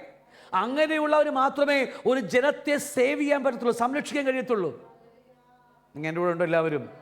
നമ്മളെ ഏൽപ്പിച്ച് ഹൗസ് ചർച്ചായ ലീഡർമാരുണ്ടല്ലോ, ഹൗസ് ചർച്ചിൽ ഏൽപ്പിച്ചിരുന്ന ആളുകളെ നമുക്ക് എന്താ പറയുക, അവരെ സംരക്ഷിക്കുവാനും ഒക്കെ ദൈവം നമുക്ക് ട്രെയിനിങ് തരികയാണ്. നമ്മളിപ്പോൾ സഭയാവട്ടെ, ഏത് മേഖലയാണെങ്കിലും എല്ലാ മേഖലയും നമുക്ക് ട്രെയിനിങ്. കാരണം നമ്മൾ അവിടേക്ക് കർത്താവിൽ നമ്മുടെ അപ്പൻ്റെ ആടുകളെന്ന് വെച്ചുകൊണ്ട് തന്നെ നമ്മൾ എന്ത് ചെയ്യണം? നമ്മളത് എൻ്റെ ജീവനേക്കാൾ വലുതാണ് എൻ്റെ അപ്പൻ്റെ ആടുകൾ. അപ്പൻ എന്നോട്, ഞാൻ പറഞ്ഞ ഇശായിയെ കുറിച്ചാണ് പറയുന്നത്. ഇശായി ദാവീദിനെ ആട് മേയ്ക്കാൻ വിടുമ്പോൾ ദാവീദിൻ്റെ മനസ്സ് ഒന്നേ ഉള്ളൂ, എനിക്ക് എന്തെങ്കിലും സംഭവിച്ചാലും കുഴപ്പമില്ല, എൻ്റെ അപ്പൻ്റെ ആടുകളെ ഞാൻ സൂക്ഷിക്കണം. ഈ ഒരു മനസ്സ് ആ ജീവിതത്തിൽ വളർത്തിയെടുക്കുക. എന്താ പറയുക, അല്ലെ പച്ചപ്പുൽ മേടുകളിലൊക്കെ ആ ആടുകളെ മേച്ചുകൊണ്ടിരിക്കുമ്പോൾ ഇതുപോലെ ആടുകളെ പിടിക്കാൻ കടന്നു വരുന്ന ഈ സിംഹങ്ങളും അതുപോലെ കരടികളെയൊക്കെ എതിർക്കുവാൻ, ഒരു ഭയവും കൂടാതെ എതിർക്കുവാൻ ദാവീദിന് ദൈവം ശക്തി കൊടുക്കുകയായിരുന്നു. അതെല്ലാം ശക്തി കൊടുക്കുന്നതിന് മുമ്പായിട്ട് അവൻ്റെ മനസ്സ് ദൈവം പരിശോധിക്കുകയായിരുന്നു. എന്താ മനസ്സ്? ഇതുപോലെ ശത്രുക്കൾ വരുമ്പോൾ ഇട്ടെറിഞ്ഞ് ഓടിക്കളയുന്ന ഒരുവനാണെങ്കിൽ ഒരിക്കലും അവൻ രാജാവ് സ്ഥാനത്തേക്ക് വരത്തില്ല. കാരണം അങ്ങനെയുള്ള കൊടുത്താൽ ആ രാജ്യം മുടിഞ്ഞു മുഖത്തേ ഉള്ളൂ, അല്ലേ? ഒരു സഭയിൽ ഒരു ഇടയനെ ഏൽപ്പിക്കുമെങ്കിൽ ആ ഇടയൻ ആടുകൾക്ക് വേണ്ടി മരിക്കുമെന്ന് ഉറപ്പുണ്ടെങ്കിൽ മാത്രമേ ഇടയനാക്കത്തുള്ളൂ. ഇല്ലെങ്കിൽ ചെന്നായ്ക്കൾ വരുമ്പോൾ ഇട്ടോടിക്കളയും, മക്കളുടെ വിദ്യാഭ്യാസം വരുമ്പോൾ ഇട്ടോടിക്കളയുന്ന എത്രയോ ആൾക്കാർ എനിക്കറിയാം. ഇങ്ങനെ ഉണ്ടല്ലോ, വെളിപ്പാടുകൾ മനസ്സിലായിക്കാണ് വിചാരിക്കുന്നു. അപ്പോൾ അതുപോലെ ഈ ട്രെയിനിങ് പീരീഡിൽ, ഈ ചെറിയ ബാല്യകാലത്തിൽ ദാവീദിന്റെ ജീവിതത്തിലേക്ക് ഇതുപോലെ ഒട്ടനവധി എന്താ പറയുക, ഈ സിംഹം പോലെയും കരടി പോലെയൊക്കെ ആ പരിശോധന ദൈവം അഴച്ചു. അതൊന്നിനുമല്ല, തകർക്കാൻ വേണ്ടിയല്ല, അല്ലേ? യഹോവയുടെ നാമത്തിൽ ജയിക്കുമെന്നുള്ള ഒരുറപ്പ് ദാവീദിന്റെ ഹൃദയത്തിലേക്ക് ദൈവം കൊടുക്കുകയാണ്. അതാണ് സ്വന്തം നാടിനെ കൊല്ലാൻ വന്നിരുമ്പോൾ, ഫിലിസ്തീൻ വരുമ്പോൾ ആ ഫിലിസ്തീനെ മേലെ ഒരു എന്താ പറയുക, ഒരു മടിയും കൂടാതെ, നേരത്തെ പറഞ്ഞില്ലേ, ശൗൽ രാജാവിൻ്റെ പടച്ചട്ടയൊക്കെ ഇട്ട്, ശൗൽ രാജാവിൻ്റെ തൊപ്പിയിലെ എന്താ പറയുക, തൊപ്പിയുടെ പേരുണ്ടല്ലോ, ഈ യുദ്ധത്തിന് പോകുമ്പോൾ വെക്കുന്ന തൊപ്പി, പേരൊക്കെ മറന്നുപോയി, ശിരസ്ത്രോക്ക് വെച്ച്, അല്ലേ? ഈ വലിയ മുട്ടം വാള്, ദാവീദിനേക്കാൾ വലിയ വലിപ്പമുള്ള വാളം പിടിച്ചിട്ട് ഇങ്ങനെ പോയിട്ട് കാര്യമില്ല അവിടെ. അതുകൊണ്ടാ യഹോവ പലപ്പോഴും ചെയ്യുന്നത്, യഹോവ വാൾ കൊണ്ടും കുന്തം കൊണ്ടുമല്ല രക്ഷിക്കുന്നത് എന്ന് ഈ സംഘമെല്ലാം അറിയാൻ വേണ്ടി ഇടയാകും എന്നൊക്കെ പറയുന്നതിൻ്റെ മർമ്മം അതാണ്, അല്ലേ? അഭിഷേകമില്ലാത്തവൻ്റെ ഒന്നും നമുക്ക് ആവശ്യമില്ല. അഭിഷേകം നഷ്ടപ്പെടുത്തി കളഞ്ഞാല് ശൗൽ രാജാവ്. ആരാ ആദ്യത്തെ രാജാവ്? ശൗൽ രാജാവാ, അല്ലേ? ആ രാജാവ് 2 വർഷം യഹോവയുടെ ഇഷ്ടപ്രകാരം ജീവിച്ച ഭക്തനായ രാജാവായിരുന്നു. 40 വർഷത്തിൽ 2 വർഷം മാത്രമേ ശൗൽ രാജാവ് യഹോവയുടെ ഇഷ്ടം നിവർത്തിച്ചുള്ളൂ. ബാക്കി 38 വർഷവും ദൈവം കൊടുത്തുപോയത് കൊണ്ട് 38 വർഷവും ദൈവത്തിന് ഹിതമല്ലാതെ ശൗൽ രാജാവ് പ്രവർത്തിച്ചു കാണുന്നു, അല്ലേ? അങ്ങനെയാണ് ദൈവം ദാവീദ് എന്ന് പറയുന്ന ഒരു യൗവനക്കാരനെ ഇവിടെ ഒരുവന്റെ സമയമാകുന്നതിന് മുമ്പായി തന്നെ മറു സൈഡിൽ ദൈവം ഒരുവരെ ഒരുക്കിക്കൊണ്ടിരിക്കുകയായിരുന്നു. നമ്മുടെ ജീവിതത്തിലേക്ക് ഒരുപാട് അനുഭവങ്ങളുണ്ട്. പറയാൻ പോയി ഇപ്പോൾ ഞാൻ സാക്ഷ്യങ്ങൾ, ഇപ്പോൾ ഒട്ടനവധി സാക്ഷ്യങ്ങൾ ഇപ്പോൾ എനിക്ക് പറയാൻ കഴിയും. അത് പറഞ്ഞാൽ ഒരുപക്ഷെ നിങ്ങൾ വിചാരിക്കും SP ആയെന്ന് വിചാരിക്കും, അതുകൊണ്ട് ഞാൻ പറയുന്നില്ല. അപ്പോൾ അതുകൊണ്ട് ഞാൻ വിടുന്നു, അല്ലേ?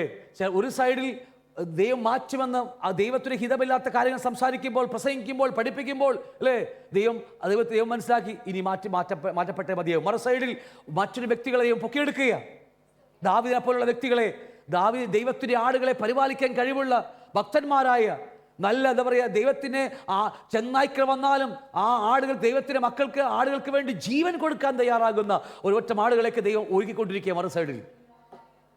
അവരെ കൂട്ടം നമ്മളൊക്കെ ആയിത്തീരിട്ട് കർത്താവ് അനുഗ്രഹിക്കട്ടെ. അങ്ങനെ ആ ചെറിയ ബാലനായിരിക്കുന്ന ദാവീദിന്റെ ജീവിതത്തിലേക്ക് ഒട്ടനവധി പരിശോധന വന്നപ്പോൾ അവിടെയെല്ലാം ദാവീദ് യഹോവയുടെ നാമത്തിൽ എതിർത്ത് നിന്ന്. ഉറപ്പല്ലേ? അങ്ങനെയല്ലേ? ഒട്ടനവധി വീഴ്ചകളും ഒട്ടനവധി പരിശോധന നടുവിൽ ഇന്ന് നിങ്ങൾ നിൽക്കുന്നുവെങ്കിൽ ഇതൊക്കെ വരാനിരിക്കുന്ന വലിയ ഒരു അഭിഷേകത്തിന് വേണ്ടി, വലിയ ഒരു എന്താ പറയുക യുദ്ധത്തിന് വേണ്ടി, അവസാന യുദ്ധത്തിന് വേണ്ടി ഒരുങ്ങാൻ വേണ്ടിയാ. ദൈവസഭയ്ക്ക് വേണ്ടി, കുടുംബത്തിന് വേണ്ടി, മറ്റു ആത്മാക്കൾക്ക് വേണ്ടി ഒരുപാട് കാര്യങ്ങൾ നമുക്ക് ചെയ്യാനുണ്ട്. അതിനുവേണ്ടി ദൈവം നമ്മുടെ ഈ നാളുകളൊക്കെ ഈ 2024 വരെ ട്രെയിനിങ് മാത്രമായി എന്ന് വിചാരിച്ചാൽ മതി. യഥാർത്ഥ നമ്മുടെ ശുശ്രൂഷകളൊക്കെ ആരംഭിക്കാൻ പോകുന്നതേ ഉള്ളൂ. അന്ത്യകാല ശുശ്രൂഷ അത് ചില ദിവസങ്ങളെ ഉണ്ടാകത്തുള്ളത് കർത്താവിന് വരവിന് മുമ്പായിട്ട്. അതിനുവേണ്ടി ഒരുക്കങ്ങളാണ് നമ്മൾ. അല്ലെങ്കിൽ നമ്മൾ എന്താ പറയുക, പ്രശ്നങ്ങൾ വരുമ്പോൾ പ്രശ്നങ്ങൾ കൂടാൻ പോകുന്നേ ഉള്ളൂ. കുടുംബത്തിനകത്തും സഭക്കകത്തും നാട്ടിലും വീട്ടിലും എല്ലായിടത്തും പ്രശ്നങ്ങൾ കൂടാൻ പോകുന്നതിനുള്ള കാരണം കർത്താവിൻ്റെ വരവ് സമീപിച്ചത് കൊണ്ട്.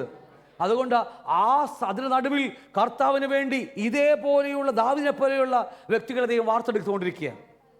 എന്തെല്ലാം സംഭവിച്ചാലും കർത്താവിൻ്റെ നാമത്തിൽ യഹോവ വാളുകൊണ്ടും കുന്നം കൊണ്ടും അല്ല ചെയ്യുന്നത്. ദൈവം യുദ്ധം യഹോവയ്ക്കുള്ളതാ. അവൻ്റെ ഇഷ്ടപ്രകാരം നിന്ന് കൊടുത്തുകൊണ്ടിരിക്കുന്ന ഒരു യുദ്ധത്തിലേക്ക് വേണ്ടി നമ്മൾ ഒരുങ്ങുകയാണ്. ഇല്ലെങ്കിൽ വരാനിരിക്കുന്ന പരിശോധന വരുമ്പോൾ, നമ്മളെ ഫെലിസ്തീൻ വരുമ്പോൾ, അല്ലെങ്കിൽ ഈ പറഞ്ഞിരിക്കുന്നത് പോലെ ഈ ഗോലിയാത്തൊക്കെ വരുമ്പോൾ നമ്മളെല്ലാം വിട്ടേച്ച് ഓടിക്കളയേണ്ട അനുഭവങ്ങളുണ്ടാകും. അതൊന്ന് ഓടാതിരിക്കാൻ വേണ്ടിയാണ് ദൈവം നമ്മളേക്ക് വാർത്തുകൊണ്ടിരിക്കുന്നത്. മനസ്സിലാക്കണം വിചാരിക്കുന്നത് അല്ലേ? അപ്പം അതുകൊണ്ട് ദൈവത്തിന് അതേ പാട്ടൊക്കെ ആയിരിക്കും പാട്ടൊക്കെ ആയിരിക്കും ദൈവത്തിന് അതേ മാർഗമാണ് ദൈവം നമുക്കും ഒരു അഭിഷേകം കിട്ടിയ ആൾക്കാരാ. ആണോ? അഭിഷേകം ഉണ്ടോ? അതാ പോയോ? അന്യഭാഷ ഉണ്ട് അല്ലേ? അന്യഭാഷയുള്ള കാര്യം പറ. അന്യഭാഷയല്ലേ ഞാൻ ഉദ്ദേശിച്ചത്. അഭിഷേകം ഉണ്ടെന്ന് ചോദിച്ചതല്ലേ? അഭിഷേകത്തിൻ്റെ ചെറിയൊരു പ്രദർശനം മാത്രമാണ് അന്യഭാഷയൊക്കെ. അഭിഷേകം നഷ്ടപ്പെട്ടു പോയ ഇഷ്ടം പോലെ ആൾക്കാർ എനിക്കറിയാം. പക്ഷേ കർത്താവ് വരാത്തത് കൊണ്ട് അത് വീണ്ടും പുതുക്കുവാൻ കഴിയുന്ന കാര്യം മറന്നു പോകരുത് അല്ലേ? നമുക്ക് നഷ്ടപ്പെട്ടു പോയിരിക്കാം. നമ്മുടെ വഴിയാത്രയിൽ ഒരുപക്ഷെ പ്രശ്നങ്ങളുടെ നടുവിൽ നമ്മുടെ ജീവിതയാത്രയിൽ അതൊക്കെ വന്നപ്പോൾ നമ്മൾ എന്താ പറയുക, യഥാർത്ഥ വചനം നമ്മുടെ അകത്ത് ഇല്ലാത്തത് കൊണ്ട് ഒരുപക്ഷെ തളർന്നു പോയേക്കാം. ആ സമയങ്ങളിലൊക്കെ നമ്മുടെ അഭിഷേകം ചോർന്നു പോയേക്കാം. ചില സമയങ്ങളിൽ നമ്മുടെ ദുർഭാഷണങ്ങൾ അല്ലേ, വാക്കുകളൊക്കെ തമാശയൊക്കെ പറഞ്ഞു വരുമ്പോൾ നമ്മുടെ അഭിഷേക പതിയെ വാക്കുകളിലൂടെയൊക്കെ ചോർന്നു പോയേക്കാം. പക്ഷേ കർത്താവ് ഇന്നും വന്നിട്ടില്ല. നമ്മുടെ അഭിഷേകം വീണ്ടും പുനഃസ്ഥാപിക്കപ്പെടുവാൻ, ആ തന്നാഭിഷേകം വീണ്ടും ഊതിക്കത്തിക്കുവാൻ നമുക്ക് അവസരങ്ങളാണ്. ഈ ഡിസംബർ മാസം 21 ഡേയ്സ് നഷ്ടപ്പെട്ടു പോയ അഭിഷേകങ്ങളെ ഊതിക്കത്തിക്കാനുള്ള ദിവസങ്ങളാണ് നമ്മുടെ ജീവിതത്തിൽ. ഇഷ്ടംപോലെ ദൈവതന്ത്രം എല്ലാവർക്കും എല്ലാം ഉണ്ട്. കെട്ടുപോയതൊക്കെ, കനൽക്കട്ടയായതൊക്കെ 21 ദിവസം ഊതിക്കത്തിക്കാൻ പോകും നമ്മൾ. അതിനുള്ള ഈ കാസുകളൊക്കെ എന്നൊക്കെ അറിയത്തില്ല, എല്ലാം അതുപോലെ കറക്റ്റായിട്ട് വന്ന് വിടുകയും ചെയ്യുന്നുണ്ട്. അതുകൊണ്ട് ഊതിക്കത്തിച്ച് 2025 നിന്നാ മതി. അഭിഷേകം റിലീസ് ചെയ്യപ്പെടുന്ന അഭിഷേകം. കാരണം ഇതിനേക്കാൾ ഒട്ടനവധി നമ്മുടെ ജീവിതത്തിലേക്ക് കരടികൾ വന്നതാ. നമ്മളെ തകർക്കാൻ വെല്ലുവിളിച്ച കരടികൾ വന്നതാ അല്ലേ? സിംഹങ്ങൾ നമ്മളെ തകർക്കുമെന്ന് വാത് കെട്ടിയ സിംഹങ്ങൾ നമ്മുടെ ജീവിതത്തിൽ കഴിഞ്ഞ വർഷങ്ങൾ കടന്നു വന്നതാ. അവിടെയൊക്കെ കർത്താവ് നമ്മുടെ കൂടെ നിന്ന് ജയിച്ചെങ്കിൽ ഇനിയുള്ള ജീവിതത്തിൽ അത് വൻ കാര്യങ്ങൾ ചെയ്യാൻ വേണ്ടിയിടുന്നതാണ്. അതുകൊണ്ട് ഈ ദിവസങ്ങളൊക്കെ നമുക്ക് ഒരുങ്ങാം. വലിയ കർത്താവിൻ്റെ വലിയ കാര്യങ്ങൾ സംഭവിക്കട്ടെ. കീബോർഡ് ഇല്ലെങ്കിൽ നമുക്കല്ലേ കൈയടിച്ച് പാടാം. കീബോർഡ് ഇല്ലല്ലോ, വേണ്ട? ഓക്കെ. അപ്പോൾ എന്തുമാകട്ടെ, എന്താണെങ്കിലും കർത്താവ് നിങ്ങളെ സഹായിക്കട്ടെ. ഇതുപോലെ ആ ബാലനായിരിക്കുന്ന ആ കൊച്ചു പയ്യൻ അഭിഷേകത്തിൻ്റെ ശക്തി നിമിത്തം ഗോലിയാത്ത് എന്ന് പറയുന്ന ഫിലിസ്ത്യ സമൂഹത്തെ തകർത്ത് കളഞ്ഞെങ്കിൽ അതേ അഭിഷേകം ഇന്നും ഒട്ടും കുറയാതെ ശക്തിയോടെ ദൈവം നമുക്ക് പകർന്നിരിക്കുക. ഹല്ലേലൂയ. അപ്പോൾ ഞാൻ പറയുന്ന കാര്യങ്ങൾ, ദാവീദിന് ദൈവം അഭിഷേകം ചെയ്ത് രാജാവാക്കിയെങ്കിലും 3 അഭിഷേകമുണ്ട്. അത് നമ്മുടെ ആവശ്യമില്ല, എങ്കിലും വിട്ടുപോകുക. അടുത്ത ആഴ്ച ഞാൻ എടുത്തോളാം. അഭിഷേകം ചെയ്തുവെങ്കിലും പിന്നീട് ദാവീദിൻ്റെ ജീവിതത്തിലേക്ക് ഒട്ടനവധി പരിശോധനകൾ കടന്നു വന്നു. അതുപോലെ നമ്മുടെ ജീവിതത്തിലും ഒരു രാജവാഴ്ചയ്ക്ക് വേണ്ടി ഒരുങ്ങുന്നതിന് മുമ്പായിട്ട് ദൈവം നമ്മെ വീണ്ടും ജനിക്കുമ്പോൾ, രക്ഷിക്കപ്പെടുമ്പോൾ ദൈവം നമ്മുടെ ജീവിതത്തിലേക്ക് അല്ലെങ്കിൽ ആത്മസ്നാനം പ്രാപിക്കുമ്പോൾ നമ്മുടെ ജീവിതത്തിലേക്ക് ദൈവം അഭിഷേകം തരികയാണ്. എന്തിനു വേണ്ടെന്നറിയാമോ? വീണ്ടും ജനിക്കാൻ വേണ്ടി. വീണ്ടും ജനിച്ചതുകൊണ്ട് മാത്രമല്ല അല്ലേ, വരാനിരിക്കുന്ന എന്താ പറയുക, കഴിഞ്ഞ ദിവസം നമ്മൾ പണ്ട് പഠിച്ചിട്ടുണ്ട് 10 കാര്യങ്ങൾ. അഭിഷേകം നമ്മളെ എന്ത് ചെയ്യുമെന്ന് ഇവിടെ 10 കാര്യങ്ങൾ പഠിച്ചതാണ് നമ്മൾ. ഓർത്തവർക്കായി സ്തോത്രം അല്ലേ. എന്തൊക്കെയാ? അഭിഷേകം നമുക്ക് സകല വചനത്തിലും നമ്മെ മറന്നുപോയി നിങ്ങൾ, ഇല്ലെങ്കിൽ ആ ക്ലാസ്സൊക്കെ ഒന്ന് കേട്ടാൽ നല്ലതായിരിക്കും. ഇതൊക്കെ ഒത്തുപോകുകയാണ്. അഭിഷേകം നമ്മൾ പ്രാപിച്ച അഭിഷേകം സകല വചനത്തിൽ നമ്മെ വടനിർത്തിക്കൊണ്ടിരിക്കുന്നു അല്ലേ. ഒട്ടനവധി കാര്യം നമ്മൾ പഠിച്ച അഭിഷേകം നമുക്ക് എല്ലാ മേഖലയിൽ നിന്ന് അഭിഷേകം നമ്മളെ ശക്തനാക്കിക്കൊണ്ടിരിക്കുന്നു. ഒരുപാട് കാര്യങ്ങൾ നമ്മൾ പഠിച്ച 10 കാര്യങ്ങൾ. അതുകൊണ്ട് ഈ ദിവസങ്ങളൊക്കെ വീണ്ടും അത് കേൾക്കാൻ ശ്രമിക്കുക. ദൈവം നമ്മളെ ശക്തീകരിക്കും. അതുമാത്രമല്ല, ഞാൻ കാര്യം പറഞ്ഞ് അവസാനിപ്പിക്കാൻ പോവുകയാണ്. അഭിഷേകം കിട്ടിയെങ്കിലും നാം ഇന്ന് രാജാക്കന്മാരായിട്ടില്ല അല്ലേ. നാം ഇത് ട്രെയിനിങ് പീരീഡ്, നമ്മുടെ ജീവിതത്തിൽ ട്രെയിനിങ്ങാണ്. 1000 ആണ്ടിൽ നമ്മൾ രാജാക്കന്മാരായി രാജാവായ കർത്താവിനോട് കൂടെ രാജാക്കന്മാരായി നമ്മൾ വാഴാൻ പോകുന്ന ദിവസങ്ങൾ വിദൂരമല്ല, കയ്യെത്ത് ദൂരത്ത് നമുക്ക് നിൽക്കുകയാണ്. കൈവിടരുത്.